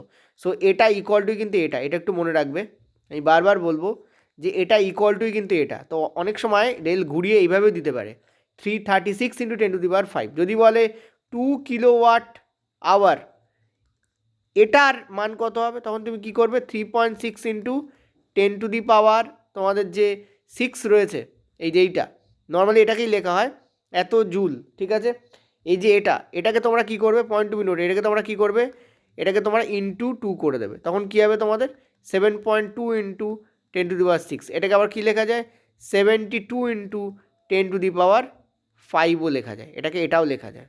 ঠিক আছে, তো মনে রাখবে এই ধরনের মানে নিচে তুমি যতগুলো 10 দেবে ততগুলো ওপরে তোমাকে গুণ করতে হবে যাতে এটা কাটা যায়, যার ফলেই অ্যাকচুয়াল ভ্যালুতে ও পৌঁছবে। ঠিক আছে, সে দুটোই এখানে কারেক্ট, এটাও কারেক্ট এটাও কারেক্ট, এটা মনে রাখবে। এ ধরনের প্রশ্ন আসছে, দেওয়া যেতে পারে। এবার তোমরা বলো স্যার এটা কিসের একক? তোমরা সবাই দেখতে পাচ্ছ যে কিলো জুল কনভার্ট হয়ে, কিলো ওয়াট আওয়ার কনভার্ট হয়ে জুলে যাচ্ছে। তাহলে জুল কিসের একক? শক্তির একক। আর দুটোকেই দেখতে পাচ্ছি শক্তি মানে এনার্জি। ঠিক আছে, এনার্জি, কারণ পাওয়ারকে শক্তি বলে লিখে দেয় গুগলে করলে। আর কিলোওয়াট আওয়ারও থেকে ইকুয়াল টু করছো, তার মানে এটাও কিন্তু কিসের একক? এটাও কিন্তু শক্তির একক। তো মনে রাখবে জুল আর কিলোওয়াট আওয়ার দুটোই কিন্তু এনার্জির একক। ঠিক আছে, পয়েন্ট টু বি নোটেড। আর কিলোওয়াট আওয়ারকে কীভাবে পাবো? দেখো জুলকে সেকেন্ড দিয়ে ভাগ করলে আমরা কিলোওয়াট আওয়ার পেতে পারি, বাট কিলোওয়াট আওয়ার তো এক্স্যাক্টলি পাই না, কারণ সেকেন্ড দিয়ে ভাগ করছি, পয়েন্ট টু বি নোটেড। তখন আমাকে কী করতে হবে, এটাকেও আওয়ার দিয়ে ভাগ করতে হবে। জুলকে যদি আমরা সেকেন্ড দিয়ে ভাগ করি তাহলে কিলোওয়াট আওয়ার বাই আওয়ার পাবো আমরা, বুঝতে পারলাম? তখন আওয়ার কেটে যাবে, কিলোওয়াটে কনভার্ট হয়ে যাবে। আর জুল পার সেকেন্ড কিসের একক? ক্ষমতার একক। ঠিক আছে, তো মনে রাখবে সেকেন্ড দিলে এদিকেও আমাকে আওয়ারটাকে আমাকে কিসে কনভার্ট করতে হবে? সেকেন্ডে কনভার্ট করতে হবে। ঠিক আছে, কী করতে হবে? সেকেন্ডে কনভার্ট করতে হয়। আর এই কিলোওয়াটটাকে আমাকে কিসে কনভার্ট করতে হয়? ওয়াটে কনভার্ট করতে হয়। ঠিক আছে, যদি এখানে সেকেন্ড তুমি যাও, জুল পার সেকেন্ড দিলে কিলোওয়াট থাকবে না ওয়াট হবে, point to be noted, kilowatt থাকবে না ওয়াট হবে, আওয়ার থাকবে না সেকেন্ড হবে। এগুলোও দিয়েও কিন্তু রেল প্রশ্ন দিতে পারে পরবর্তী শিফটগুলোতে। এটা কিন্তু রিয়েলি একটা গুড লেভেলের কোশ্চেন্স। ঠিক আছে, এই কোশ্চেন্সটা যদি তোমরা দেখো একটু ট্রিপিক্যালি খেয়াল করো, বলো যে কোন কোভ্যালেন্ট বন্ডনে ইলেকট্রনের ভাগাভাগি সর্বনিম্ন। সরি, দেখে মনে হতে পারে জৈব রসায়নের প্রশ্ন, বাট বেসিক্যালি এটা কিন্তু তোমাদের প্রশ্ন হচ্ছে তোমাদের মেটাল নন মেটালে তোমরা দেখবে আমি তোমাদের করিয়েছিলাম যে কীভাবে আয়ন তৈরি হচ্ছে, কীভাবে মলিকিউল তৈরি হচ্ছে, সেই পার্টে আমি এই কটা এক্সাম্পলই তুলেছিলাম। আর দেখো তার উপর বেস করে প্রশ্ন হচ্ছে নাইট্রোজেন কতবার করিয়েছি বলো? পেড ক্লাসটা একবার খুলে দেখো তো প্লিজ একটুখানি, যদি দরকার হয় অ্যাটম মলিকিউলসে যেখানে আমি তোমাদের আয়ন্স তৈরি করিয়েছি ওই জায়গাটা খুলে দেখো। কত ভিডিও আমার মনে নেই সত্যি কথা বলতে, 2 মাস আগে রেকর্ড করা। দেখো নাইট্রোজেনে আমরা জানি যে 3টে বন্ধন থাকে, তার মানে টোটাল কটা ইলেকট্রন শেয়ার হচ্ছে? এক একটা বন্ধন মানে 2টো ইলেকট্রন, তো টোটাল 6টা ইলেকট্রন শেয়ার হয় এখানে। অক্সিজেনে আমরা জানি ডবল বন্ধন থাকে, তো টোটাল কটা ইলেকট্রন শেয়ার হচ্ছে? 4টে। ঠিক আছে, হাইড্রোজেনে আমরা জানি সিঙ্গেল বন্ধন থাকে, সো টোটাল কটা ইলেকট্রন শেয়ার হচ্ছে? 2টা। মিথেনে আমরা কি জানি? এই বাবা জীবন হয় না নিজে, তো কতগুলি ইলেকট্রন শেয়ার হচ্ছে ভালো করে দেখো তো এখানে, প্রত্যেকটা বন্ড ইকুয়াল টু 2টো করে ইলেকট্রন, সো 4টে আছে, তার মানে টোটাল 8টা ইলেকট্রন শেয়ার হচ্ছে। সবথেকে কম কোনটায় বলেছে? অ্যান্সার উইল বি হাইড্রোজেন, মাত্র 2টো ইলেকট্রন শেয়ার হয়। ঠিক আছে, ক্লিয়ার? তোমরা স্যার মনে রাখবো কী করে? দেখো ঘটনা হচ্ছে এগুলোকে প্র্যাকটিস দরকার, আর এই কটা এক্সাম্পলই হচ্ছে বেস্ট। এছাড়া একটা আছে, সেটা হচ্ছে ক্লোরিন আছে। ঠিক আছে, ক্লোরিনের ক্ষেত্রে কী হয় বলে দিই, যদি তোমাদের বাই চান্স পড়ে তখন কী করবা। চলো, ক্লোরিন যদি হয়, ঠিক আছে, ক্লোরিন না অ্যাকচুয়ালি ক্লোরিনও হয় Cl2, ক্লোরিনে কী হয়? Cl2 হয়। তো Cl2তে কী কী হয় দেখো ভালো করে।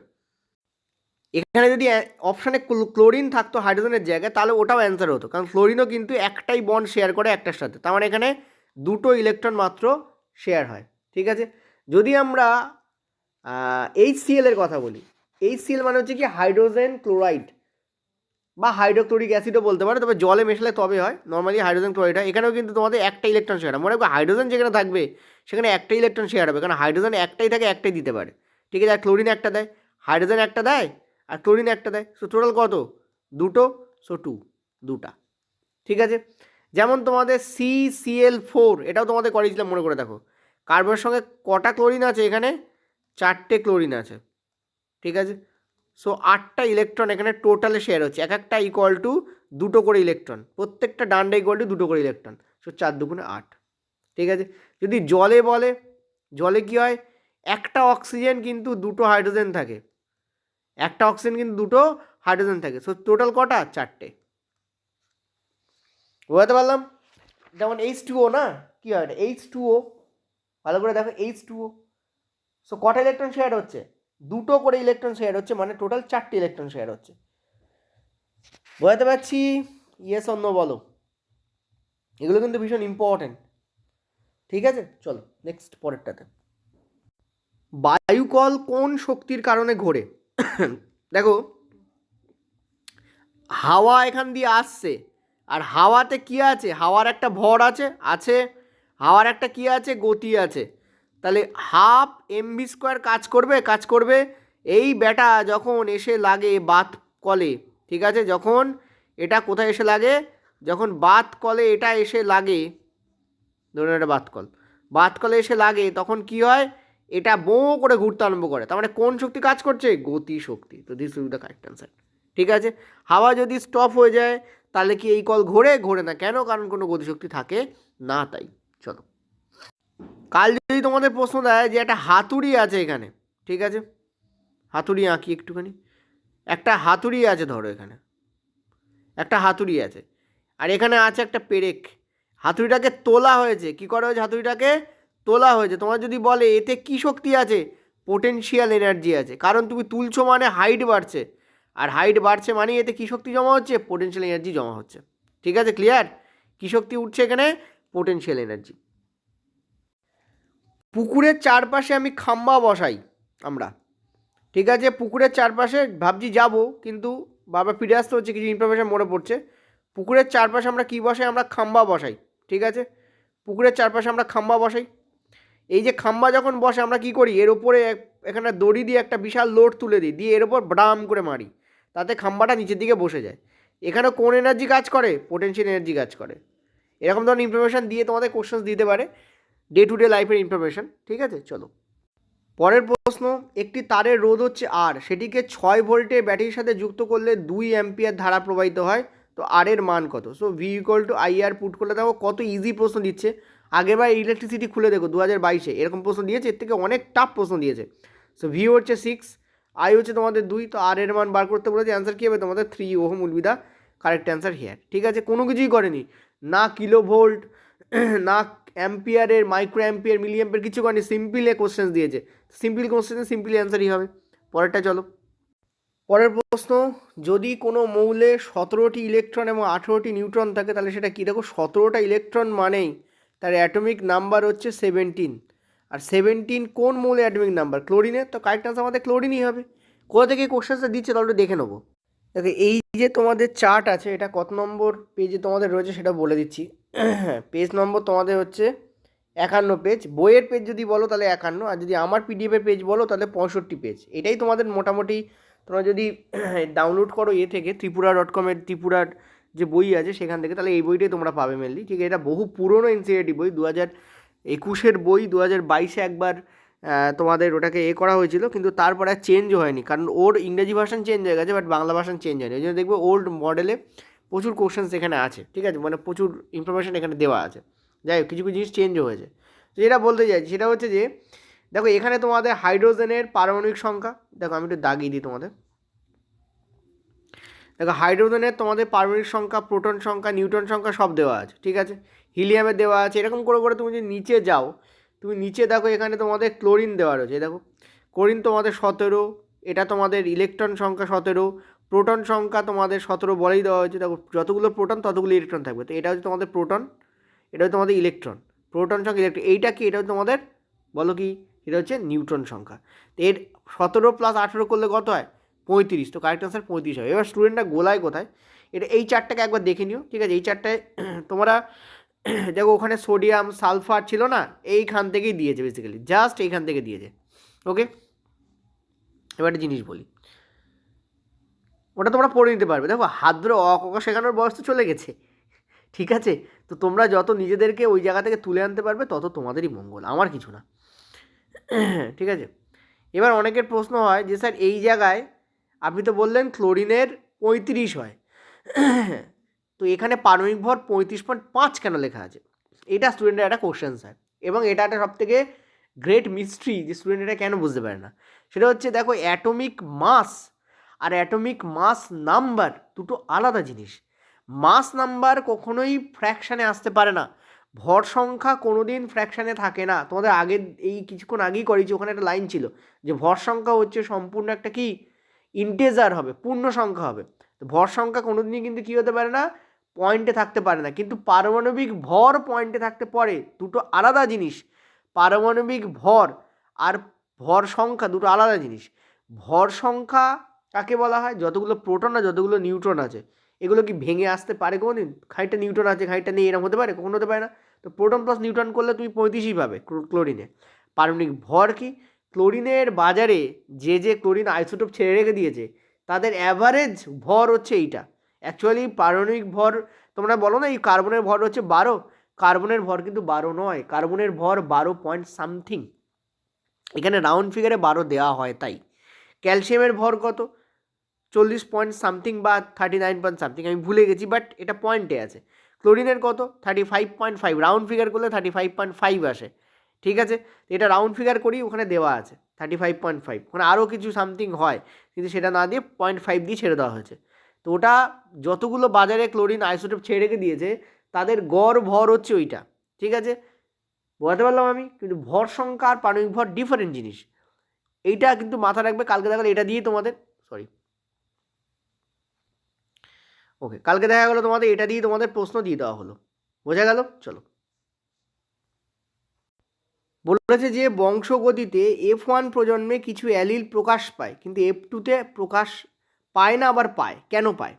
দেখো আমরা যদি ভালো করে বুঝবে, আমরা যদি বিশুদ্ধ টিকে নেই, এখানে তো কালো হয়ে যাচ্ছে, 1 মিনিট, আমরা যদি বিশুদ্ধ লম্বাকে নেই আর বিশুদ্ধ শর্টকে নেই, তাদের মধ্যে যদি ক্রস করি তাহলে আমরা দেখব এই জাতীয় গাছ উৎপন্ন হচ্ছে। অনেকগুলো হবে, আমি একটাই দিচ্ছি তোমাদের। এর মধ্যে কিন্তু বড়টিও আছে ছোটোটিও আছে, তার মানে এর মধ্যে উচ্চতা যুক্ত এবং উচ্চতাহীন দুটো ধরনের গাছই আছে। তবুও আমরা এটাকে, এই গাছটাকে আমরা কেমন দেখি, লম্বা দেখি। কেন লম্বা দেখি? কারণ এই যে টি, এটা এই বড়টি দ্বারা চেপে রাখে, বড়টি কী করে, এই ছোটোটিকে চেপে রাখে, যার ফলে বড়টির গুণাবলী প্রকাশ পায়। তো same this is the reason যে কারণে আমরা F2তে কিন্তু কী করি, আমরা এটা হচ্ছে F1 ছিল, F1-এর মধ্যে সেলফ পলিনেশন করালে F2 তৈরি হয়। F2তে কিন্তু আমরা দেখি যে আবার আমাদের সেই পুরনো জিনিসপত্র বেরিয়ে আসছে, অর্থাৎ টিটিকে পাবো, ঠিক আছে। দেখো এইটির সঙ্গে যুক্ত হয়ে টিটিকে পাবো। আচ্ছা আমি তোমাদের একটা কাজ করছি, আমি সব লিখছি না, আমি তোমাদের কী টাইপের পাবো সেটা বলে দিচ্ছি। 3টে টাইপের জিনিস আমরা পাবো, এই বড়টি পাবো, বড়টি ছোটোটি পাবো, আর ছোটোটি পাবো, এই টাইপের পাবো। তুমি দেখতে পাচ্ছ যে এইটা অর্থাৎ বিশুদ্ধ লম্বা বিশুদ্ধ বেটে বেরিয়ে আসে, আর এইটা বেরিয়ে আসে, অর্থাৎ যেটা হচ্ছে সংমিশ্রিত রূপ সেটাও বেরিয়ে আসে। তো এ ব্যাটা তো ছিলই না, এ পঞ্জনুতে তো লম্বাই ছিল, এ তো ছিলই না। ভালো করে বুঝবে, যখন ক্রস করানো হচ্ছে তখন কি হয়, এর সাথে এরই ক্রস করানো হয়, তার মানে এ তো লম্বাই, তো লম্বা গাছের থেকে বেটে গাছ তৈরি কী করে হচ্ছে, তার মানে নির্ঘাত এর মধ্যে বেটের গুণাবলী ছিল, আর ছিলই তো। প্রথমে তো তুমি বেটের গুণাবলী দিয়েই একে তৈরি করেছিলে, এর মধ্যে বেটের গুণাবলী ছিল, যেটা F2 জনুতে গিয়ে প্রকাশ পায় যখন আমরা সেলফ পলিনেশন করি। এটা কিন্তু ক্রস পলিনেশন, এটা দিয়ে কিন্তু রেল এখনও প্রশ্ন দেয়নি, বা দিয়েছে কিনা জানি না, কারণ সবাই তো সবটা বলতে পারে না, ঠিক আছে, কিন্তু দেওয়ার ব্যাপক চান্স আছে। কারণ ছোটো ছোটো পয়েন্ট যে জায়গাগুলো তোমরা মানে চেক করো না, সেই জায়গাগুলো থেকে কিন্তু রেল প্রশ্ন দিচ্ছে। আর আমরা যে নতুন যে কোর্স আনতে চলেছি তাতে তোমাদের এই টাইপের কোশ্চেনগুলোকে হিট করানো হবে, বোঝাতে পারলাম আমি? এই টাইপের কনসেপ্টগুলোকে হিট করানো হবে, যেগুলো স্টুডেন্টরা জাস্ট ইগনোর করে যায় বা সেগুলো দিয়ে প্রশ্ন আসে। তো কারেক্ট আনসার কী হবে? প্রভাবী অ্যালিল অপ্রভাবী অ্যালিলকে ঢেকে রাখে, dominant allele marks the recessive allele. ঠিক আছে, এক্ষেত্রে এই যে ছোটো হাতের টি এ হচ্ছে রিসেসিভ অ্যালিল, আর এই যে বড় হাতের টি এ হচ্ছে ডমিনেন্ট অ্যালিল, ডি এ আর আর এ বলে লিখলাম। চলো, বলছে একটি মেয়ে 40 মিটার দীর্ঘ একটা সেতু পার হয়ে আবার প্রারম্ভিক পজিশনে ফিরে আসছে। তার মোট অতিক্রান্ত দূরত্ব যদি 80 মিটার হয়, তাহলে তার বিস্থাপন কত, মানে ডিসপ্লেসমেন্ট কত? নিচে ইংলিশও লেখা আছে, যাদের ইংলিশ সুবিধা হয় তারা ইংলিশ পড়তে পারো।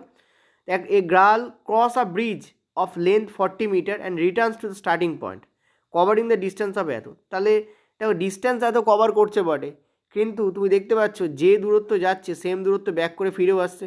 তার মানে যেখানে দাঁড়িয়েছিল সেখানে এখন দাঁড়িয়ে আছে, তার মানে কী হবে? 0 মিটার তোমাদের স্মরণ হবে, স্মরণ 0।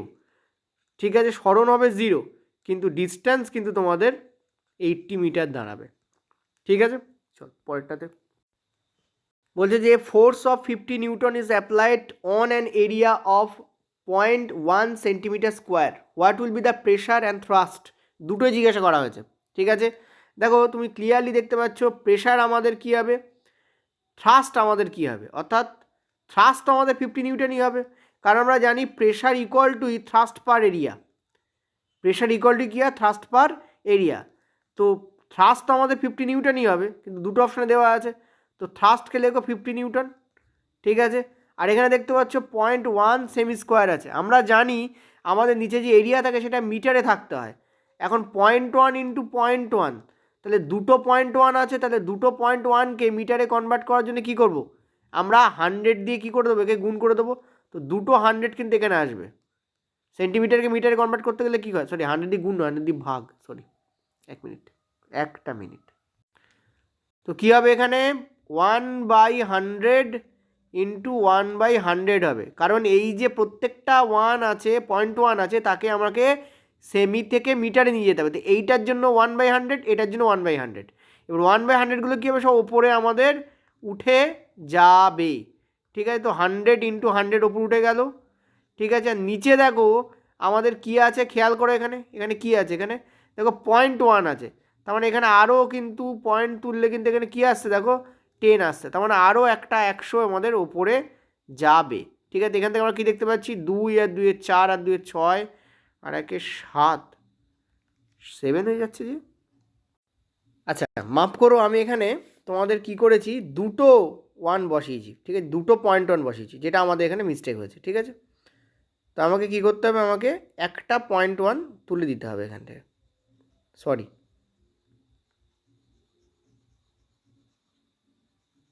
ঠিক আছে, একটা 0.1 আমাকে তুলে দিতে হবে। তো একটা তুলে দিলাম, এবং আমাদের 1ই আছে। ঠিক আছে, সেখানে আমরা কি করব? 1/100 আমরা করব, যেহেতু সেমি স্কোয়ার আছে, তো দুটো সেমিকে মিটারে কনভার্ট করার জন্য 1/100, কিন্তু 1 একটাই আসবে। এখান থেকে দেখো 4 আর 1 5 দেখতে পাচ্ছ। ঠিক আছে, আর একটা 6, তো এখানে একটা 100 এখানে বাদ যাবে, আর কিছু না। তো একটা 100কে তোমরা কেটে দাও। ঠিক আছে, একটা 100কে তোমরা কেটে দাও। এইখানে ক্যালকুলেশন একটা গন্ডগোল হয়েছিল, তো এইটাই আমাদের দাঁড়াবে দেখো। আর তোমাদের একটা 10 যাবে ওপরে, বেসিক্যালি পয়েন্ট আছে, তো তার জন্য কী হবে? একটা 10 যাবে, 100 না। এখান থেকে আর নিচে আমাদের 1 থাকবে, তো অ্যান্সার আমাদের কী হবে? 5 ইন্টু 10 টু দি পাওয়ার 2 আর 2 4, 4 একে 5 রেখে 6, 10 টু দি পাওয়ার 5 পাস্কেল আমাদের অ্যান্সার হবে। পিএ মানে হচ্ছে পাস্কেল। ঠিক আছে, কারণ এই যে ঘাত পার এরিয়া অর্থাৎ থ্রাস্ট পার এরিয়া, এটা করলে আমরা পি পাই, প্রেশারের যে একক হয় সেটা পাস্কেল হয়। তো কারেক্ট আনসার কী হবে আমাদের? This will the correct answer, অর্থাৎ চাপ আমাদের দাঁড়াবে 5 × 10⁶ পাস্কেল, আর থ্রাস্ট আমাদের দাঁড়াবে 50 নিউটন।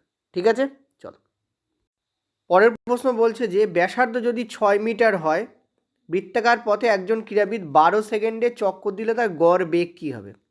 ঠিক আছে, তোমরা একটা জিনিস ভালো করে ভাবো, average velocity equal to what? Average velocity equal to what? Average velocity equal to, আমরা জানি যে total distance by total time.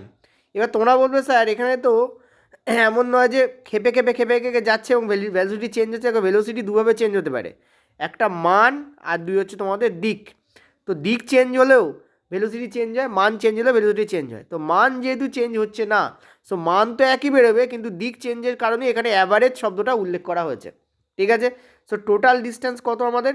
এখন দেখো এইটাকে ডিস্টেন্স নয়, এটাকে আমরা ডিসপ্লেসমেন্ট বলবো, মানে আমরা সরণ বলবো। ঠিক আছে, একটা বৃত্তাকার পথে যদি 6 মিটার বৃত্তাকার পথে একজন ক্রীড়াবিদ 12 সেকেন্ডে চক্কর কাটছে, ঠিক আছে, ব্যাসার্ধ কত আমাদের? 6 মিটার। এক চক্কর কাটলো। এক চক্কর শব্দ অর্থ কী? তার মানে এখান থেকে শুরু করেছে কি আবার এখানে এসে থামলো, অর্থাৎ যেখান থেকে শুরু করেছিল সেই জায়গায় এসেই থামলো। ঠিক আছে, পয়েন্ট টু বি নোটেড, যেখান থেকে যাত্রা করেছে ও, ঠিক আছে, যে পয়েন্টে ও যাত্রা করেছে সেম পয়েন্টে গিয়েই কিন্তু ও থেমেছে। এটা হচ্ছে ইম্পর্টেন্ট পয়েন্ট। যে পয়েন্ট থেকে যাত্রা শুরু করেছে সেম পয়েন্টে গিয়েও থেমেছে। দেখো, যেখান থেকে যাত্রা শুরু করেছে এক্স পয়েন্ট থেকে সেই পয়েন্টে এসেই ও থেমেছে, তার মানে এই যে টোটাল ডিসপ্লেসমেন্ট কী হয়ে গেছে? 0। তা টোটাল টাইম যাই হোক না কেন, সে 12 সেকেন্ড 5 সেকেন্ড যাই হোক না কেন, ডিসপ্লেসমেন্ট কী হয়েছে? 0 হয়েছে। ঠিক আছে, সো অ্যাভারেজ ভেলোসিটি কী হবে? 0 হবে তোমাদের। তো correct answer will be this, এটা মনে রাখবে। এবার এখানে যদি বলে যে অ্যাভারেজ স্পিড কী হবে, দেখো প্রথম কথা এখানে অ্যাভারেজ স্পিড বলে কিছু নেই, কারণ এখানে স্পিডই হবে। কারণ অ্যাভারেজ স্পিড তখন হবে যদি স্পিডের ডাইরেকশন এবং চেঞ্জ হলে মান চেঞ্জ হয়, কিন্তু এখানে কিছু চেঞ্জ হচ্ছে না, সো এখানে স্পিডই থাকবে। এখানে অ্যাভারেজ স্পিড বলে কিছু হবেই না। স্পিড কত যদি জিজ্ঞেস করে, মানে দ্রুতি, স্পিড বলতে কী বোঝায়? দ্রুতি।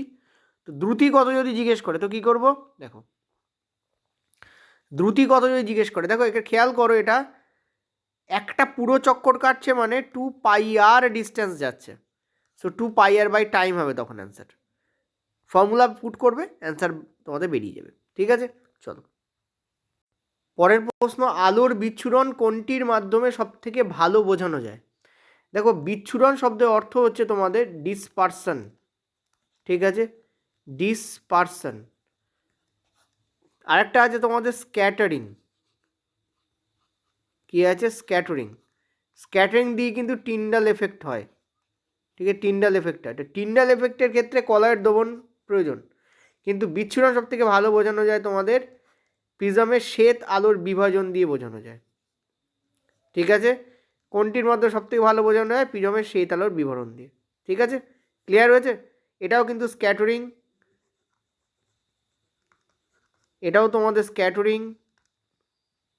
সম্পূরক রঙের সৃষ্টি, এর ইংরাজি না পড়লে আমি বুঝতে পারবো না কী বলতে চেয়েছে, বাট অ্যান্সার আমাদের সেই হবে।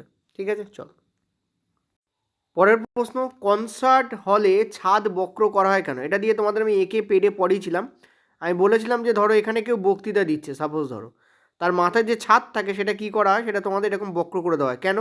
কারণ এই জায়গায় সাউন্ড ওয়েভ গিয়ে সাউন্ড ওয়েভ বিভিন্ন দিকে কী হয়? ছিটকে যায়, এবং নানা দিকে যে বক্তার আছে, এখানে একজন বসে আছে, এখানে একজন বসে আছে, এখানে একজন বসে আছে, সবার কানে যাতে গিয়ে পৌঁছায়। তো কারেক্ট আনসার কী হবে? প্রতিফলকের পর প্রতিফলনের পর শব্দ সব অংশে পৌঁছবে। এটা প্রতিফলক হিসেবে বেসিক্যালি কাজ করে। এটা আরেকটা কাজও করে, সেটা হচ্ছে অনুরণনকে কমিয়ে দেওয়ার, বাট এখানে সেটা নেই। তো অ্যান্সার আমাদের প্রতিফলকই হবে, কারণ মেন কাজের এটাই হয়। ঠিক আছে, চল পরেরটা। খুবই ভালো প্রশ্ন। এটা তো তোমাদের আগেরবারেও ট্রেন্ডিংয়ে ছিল এই প্রশ্ন, এবারেও তোমাদের দেখলাম একটু পরে পরে জিজ্ঞেস করা হচ্ছে, বাট আছে, বেঁচে আছে প্রশ্নটা। সো আমরা জানি যে অ্যানোড, ঠিক আছে, অ্যানোডে আমাদের হয় অক্সিডেশন, আর অক্সিডেশনের ফলে কি হয়? ক্লোরিন থেকে কি হয়? ইলেকট্রন বেরিয়ে যায়, যার ফলে কি হয়? ক্লোরিন গ্যাস উৎপন্ন হয়, আর দুটো ইলেকট্রন এখানে কি হয়? বেরিয়ে যায় তোমাদের। ঠিক আছে, এটা তোমাদের অক্সিডেশন, কারণ আমরা জানি ইলেকট্রন বেরিয়ে যাওয়াকে আমরা অক্সিডেশন বলি, ইলেকট্রন গেইনিংকে আমরা রিডাকশন বলি। ঠিক আছে, আর ক্যাথোডে কি হয় তোমাদের? ক্যাথোডে হয় তোমাদের রিডাকশান। ঠিক আছে, রিডাকশান, এটা মানে হচ্ছে জারণ, জানো হয়তো, এটা মানে হচ্ছে বিজারণ। সো রিডাকশান হয়, কি হয় তোমাদের? রিডাকশান। এখানে বেসিক্যালি কী হয় তোমাদের? হাইড্রোজেন সে কী করে? এই যে দুটো ইলেকট্রন, সেই দুটো ইলেকট্রনকে গ্রহণ করে, হাইড্রোজেন বেসিক্যালি এখানে যেটা হবে সেটা হচ্ছে যে হাইড্রোজেন ওইভাবে না দেখিয়ে আমি একটা কাজ করছি, আমি এখানে জল দিয়ে দেখাচ্ছি, বেটা তোমরা বুঝতে পারবে। ঠিক আছে, এখানে কি হয়? জল এই দুটো ইলেকট্রন গ্রহণ করছে, একটা তো হাইড্রোজেন তৈরি করছে আর 2OH মাইনাসও তৈরি করে। ঠিক আছে, এইভাবে তোমাদের কাজ চলে, বাট স্টিল আমরা বলতে পারি কি এখানে গেইন হচ্ছে, অক্সিজেন যখন গেইন হচ্ছে হয়ে হাইড্রোজেন গ্যাস উৎপন্ন হচ্ছে। ঠিক আছে, তো এবার তোমাদের প্রশ্ন কি জিজ্ঞেস করেছে? দেখো, প্রশ্ন জিজ্ঞেস করেছে যে ক্লোর অ্যালকালিতে অ্যানোডে কি উৎপন্ন হয়? তো ক্লিন দেখতে পাচ্ছি আমরা ক্লোরিন গ্যাস উৎপন্ন হয়, কারেক্ট আনসার আমাদের ক্লোরিন গ্যাস হবে। ক্লোর অ্যালকালি প্রসেসে কী করা হয়? ক্লোর অ্যালকালি প্রসেসে দুটো জিনিস খুব ভালো করে তৈরি হয় মেনলি। একটা হচ্ছে তোমাদের NaOH তৈরি হয়, ঠিক আছে, আর তোমাদের কী হয়, আরও দুটো জিনিস তৈরি হয়, ক্লোরিন গ্যাস আর হাইড্রোজেন তো তৈরি হয়, লাগে কি NaCl লাগে আর জল লাগে, H2O লাগে। এই দুটো দেওয়ার ফলে এই তিনটে জিনিস তৈরি হচ্ছে তোমাদের, ঠিক আছে, বোঝাতে পারলাম আমি? ইয়েস অর নো বলো, ইয়েস অর নো বলো। আচ্ছা, এই যে এটা হচ্ছে গাঢ় NaCl দ্রবণ হয়, এটাকে ব্রাইন সলিউশন বলে। চলো পরের প্রশ্ন, কোনো জৈব যৌগে যদি কার্যকরী গোষ্ঠীকে অ্যাড করো, মানে ফাংশনাল গ্রুপ, ঠিক আছে, ফাংশনাল গ্রুপকে তুমি যদি অ্যাড করো তাহলে কি ঘটবে? যেমন তুমি একটা জিনিস ভালো করে ভাবো, যেমন তুমি মিথেনের সঙ্গে ক্লোরিনকে তুমি অ্যাড করে দিলে, ঠিক আছে, ক্লোরোমিথেন তৈরি হলো। এই যে ক্লোরোমিথেন তৈরি হলো, এটা কি মিথেন আর ক্লোরোমিথেনের কিন্তু যে কেমিক্যাল প্রপার্টি সেটা চেঞ্জ হয়ে গেল, ঠিক আছে। তো খেয়াল করো, এরকম করে কিন্তু আমরা বিভিন্ন ধরনের যৌগ তৈরি করতে পারি। অ্যান্সার আমাদের কী হবে? রাসায়নিক ধর্ম কিন্তু এদের পরিবর্তিত হবে, ডেফিনেটলি পরিবর্তিত হবে এদের রাসায়নিক ধর্ম, ঠিক আছে। চলো নেক্সট পরেরটাতে। পরের প্রশ্ন, where is the cilia found? Answer হবে তোমাদের শ্বাসনালী। কোথায় আছে দেখে নাও একটুখানি। দেখো এই জায়গায় তোমাদের আছে, দেখো শ্বাসনালীতে উপস্থিত স্তম্ভাকার আবরণী কলা সিলিয়াযুক্ত। এই সিলিয়াগুলো কি করে? গমনে সক্ষম, এবং এদের বিচলনের ফলে কি হয়, শ্বাসনালীতে যে শ্লেষ্মা থাকে, ঠিক আছে, সেটা কি হয়, দেহের বাইরে নির্গত হয়। ক্লিয়ার হয়েছে? এই জায়গাটা দেখো আছে, এটা তোমাদের সিলিয়েটেড এপিথেলিয়াম যে কলা পাওয়া যায়, অর্থাৎ সিলিয়াযুক্ত আবরণী কলা। এখানে তোমাদের কিন্তু প্রশ্নটা থেকে ওখান থেকে এসছে, ঠিক আছে। ভিল্লি কোথায় পাওয়া যায় যদি বলে, ভিল্লি হচ্ছে ক্ষুদ্রান্তে পাওয়া যায়। এরকম ধরনের প্রশ্ন কিন্তু তোমাদের জিজ্ঞাসা করা হচ্ছে। চলো পরের প্রশ্ন।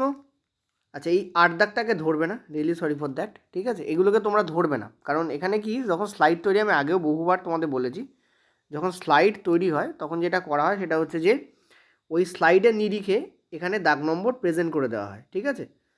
কিন্তু আমি তোমাদের সেভাবে করাচ্ছি না, আমি ইম্পর্টেন্টগুলো করাচ্ছি, রিপিটেডগুলোকে বাদ দিচ্ছি। যেগুলো 2-3 দিন ধরে করাচ্ছি বারবার, তোমরা সবাই জানো, সেগুলোকে আমি স্কিপ করে যাই, আসলেও স্কিপ করি, ঠিক আছে। তো বলছে সমান গতিতে যদি গাড়ির বেগ ও সময়, তো একটু আগে তোমাদের বলেছি, এটা ধরো এইটা হচ্ছে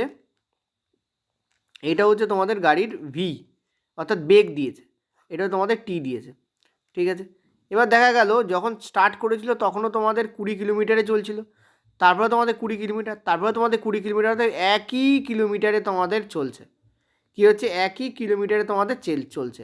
তাহলে এই লাইনটা তো এখানে প্রথমে 20 কিলোমিটার ছিল, এই জায়গাতে 20 কিলোমিটার কেন? কারণ দেখো যখন 0 টাইম ছিল তখনও 20, যখন 1 সেকেন্ড তখনও 20, যখন 2 সেকেন্ড তখনও 20, যখন 4 সেকেন্ড তখনও 20, তো অলওয়েজ 20। তার মানে এটা একটা, এই বিন্দুগুলোকে যুক্ত করতে হবে, তো একটা স্ট্রেট লাইন পাওয়া যাবে, যেটা এই যে লাইনটা সেটা টাইমের অক্ষের সাথে কী হবে, প্যারালাল থাকবে।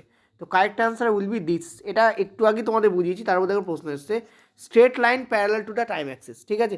This question is very important, কারণ বারবার রিপিটেডলি জিজ্ঞাসা করা হচ্ছে।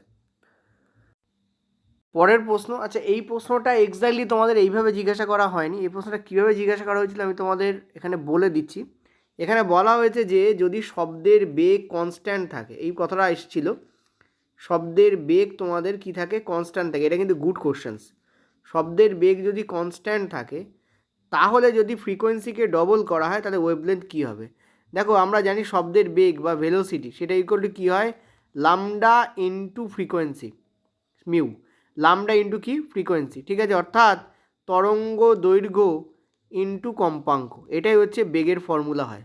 তো তুমি একটা কথা ভাবো, যখন ভালো করে বোঝো, যখন 6 আছে, সাপোজ ধরো এখানে 6 আছে, তুমি এখানে কী করলে, 2 ইন্টু 3 করলে, পরের বার তুমি 6 করলে, এই 2টাকে ধরো তুমি 4 করে দিলে, ডবল করে দিলে, তাহলে 3টা কী হয়ে যাবে, তার হাফ হবে, তবেই এই গুণফলটা সমান থাকে।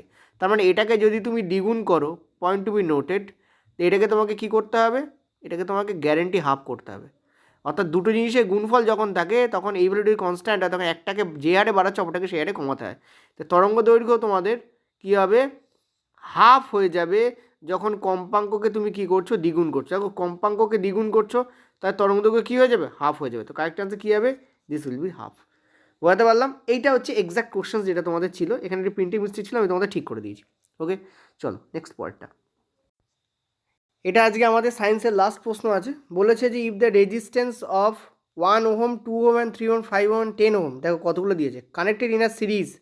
তো 1 + 2 3, 3 + 3 6, 6 + 5 হচ্ছে 11, 11 অ্যান্ড 10 হচ্ছে তোমাদের 21। তাহলে টোটাল রোধ কী হবে আমাদের, এত ওহম হবে, কারণ সিরিজে দিয়েছে। এবং এদেরকে যদি 12 ভোল্টের ব্যাটারির সঙ্গে কী করা হয়েছে, কানেকশান করানো আছে, ঠিক আছে। তো V equal to IR put করো, ঠিক আছে। তো ভি এর ভ্যালু তোমাদের 12, আই তোমাদের বার করতে বলেছে। আচ্ছা 1 মিনিট, হ্যাঁ, তো বলেছে 10 ওহমের মধ্যে দিয়ে তোমার রেজিস্ট্যান্স কত হবে। আচ্ছা আচ্ছা আচ্ছা, তার মানে তোমাদের সিরিজে কানেকশন করানো শুধু একটার কথা জিজ্ঞেস করেছে। তো খেয়াল করো, একটার মধ্যে দিয়ে যে কারেন্ট যাবে সব কটার মধ্য দিয়ে তো সেম কারেন্টই যাবে, ইয়েস অর নো বলো। একটার মধ্য দিয়ে যে কারেন্ট যাবে সব কটার মধ্য দিয়ে কিন্তু সেম কারেন্ট যাবে, কিন্তু ভোল্ট ডিফারেন্ট হবে। ভালো করে বুঝবে, ভোল্ট কী হবে তোমাদের, ডিফারেন্ট হবে, ইয়েস অর নো বলো। ভোল্ট কী হবে তোমাদের, ডিফারেন্ট হবে, কিন্তু কারেন্ট তো সব কটার মধ্যে দিয়ে একই কারেন্ট যাবে। কারেন্ট তো সব কটার মধ্যে দিয়ে একই কারেন্ট যাবে। তো আমরা যদি ওভারঅল কারেন্ট বার করি, ওভারঅল কারেন্ট কী হবে, রোধ তোমাদের কত বলেছে, 21, ঠিক আছে, রোধ তোমাদের 21 বলেছে। সো এখানে আমরা দেখতে পাচ্ছি যে 12/21, এইটা হচ্ছে আমাদের কারেন্টের ফ্লো হচ্ছে, কত হচ্ছে 12/21। তো কাটাকুটি করলে কী পাচ্ছি আমরা, 4/7 পাচ্ছি, ঠিক আছে, 4 কী পাচ্ছি আমরা, 7 পাচ্ছি। আমি দেখতে পাচ্ছি এখানে অ্যান্সারে মিস্টেক আছে। অ্যান্সার হবে তোমাদের 4/7, 4/7 মানে 0.57 সামথিং, এটা তোমাদের অ্যান্সার হবে। এত ওহম তোমাদের, সরি এত অ্যাম্পিয়ার তোমাদের অ্যান্সার হবে, ঠিক আছে। 0.57 ampere will be the correct answer here. তো এখানে কোথাও নেই, তো যে কোনো একটাকে তোমরা 0.57 ধরে নিই। এখানে এটাও অ্যান্সার হবে না, এটাও হবে না, এটাও হবে না, এটাও হবে না। এটা কেন অ্যান্সার হলো ভালো করে বুঝবে। সেটা হচ্ছে বলেছে যে 1 2 3 4 5 এই সব কটা আছে, তাহলে টোটাল আমাদের কত হচ্ছে তোমাদের 21 ওহম বেরোচ্ছে। তাহলে ভোল্ট আমাদের কী হবে 12, আই আমাদের কী হবে, আর আর আমাদের কী হবে, আমরা যদি পুট করি আয়ের মান আমাদের কত বেরোবে, 4/7 বেরোবে। দেখো কাটগুলো 4/7 বেরোচ্ছে। তার মানে আমরা দেখতে পাচ্ছি যে টোটাল সিস্টেমের প্রত্যেকটা রোধের মধ্যে দিয়ে এই পরিমাণই কারেন্ট যাবে, কারণ এটা সিরিজ সার্কিটিং। ভালো করে বোঝো, সিরিজ সার্কিটিংয়ে কী হয়, সিরিজ সার্কিটিংয়ে কী হয়, ভোল্ট আমাদের আলাদা হয় কিন্তু আই আমাদের সেম থাকে, ঠিক আছে, আই আমাদের সেম থাকে। আর যদি আমরা এটাকে প্যারালাল সার্কিটিং ধরি, ঠিক আছে, তাহলে আমরা কি দেখব, ভোল্ট আমাদের সেম থাকে কিন্তু আই আমাদের আলাদা হয়ে যায়, ঠিক আছে। কিন্তু এখানে শ্রেণী বর্তনী দিয়েছে, তো আই টোটালে যা হবে প্রত্যেকটার মধ্যে তাই যাবে। তো 0.57 ampere will be the correct answer. এটাকে ভাগ করলে 0.57ই দাঁড়ায়। তো কোনোটাই আমাদের অ্যান্সার এখানে নয় বেসিক্যালি, ঠিক আছে, অ্যান্সার উইল বি দিস। এই হচ্ছে আমাদের কোশ্চেন্স ছিল। তোমরা অনেকে কারেন্ট অ্যাফেয়ার্স চেয়েছো, কারেন্ট অ্যাফেয়ার্স আমি তোমাদের কালকে 100 কারেন্ট অ্যাফেয়ার্সের একটা সিরিজ কালকে আমি তোমাদের দেবো, কাল সকালে, তার জন্য একটু ওয়েট করতে হবে, ঠিক আছে, 100 current affairs. Okay, thank you.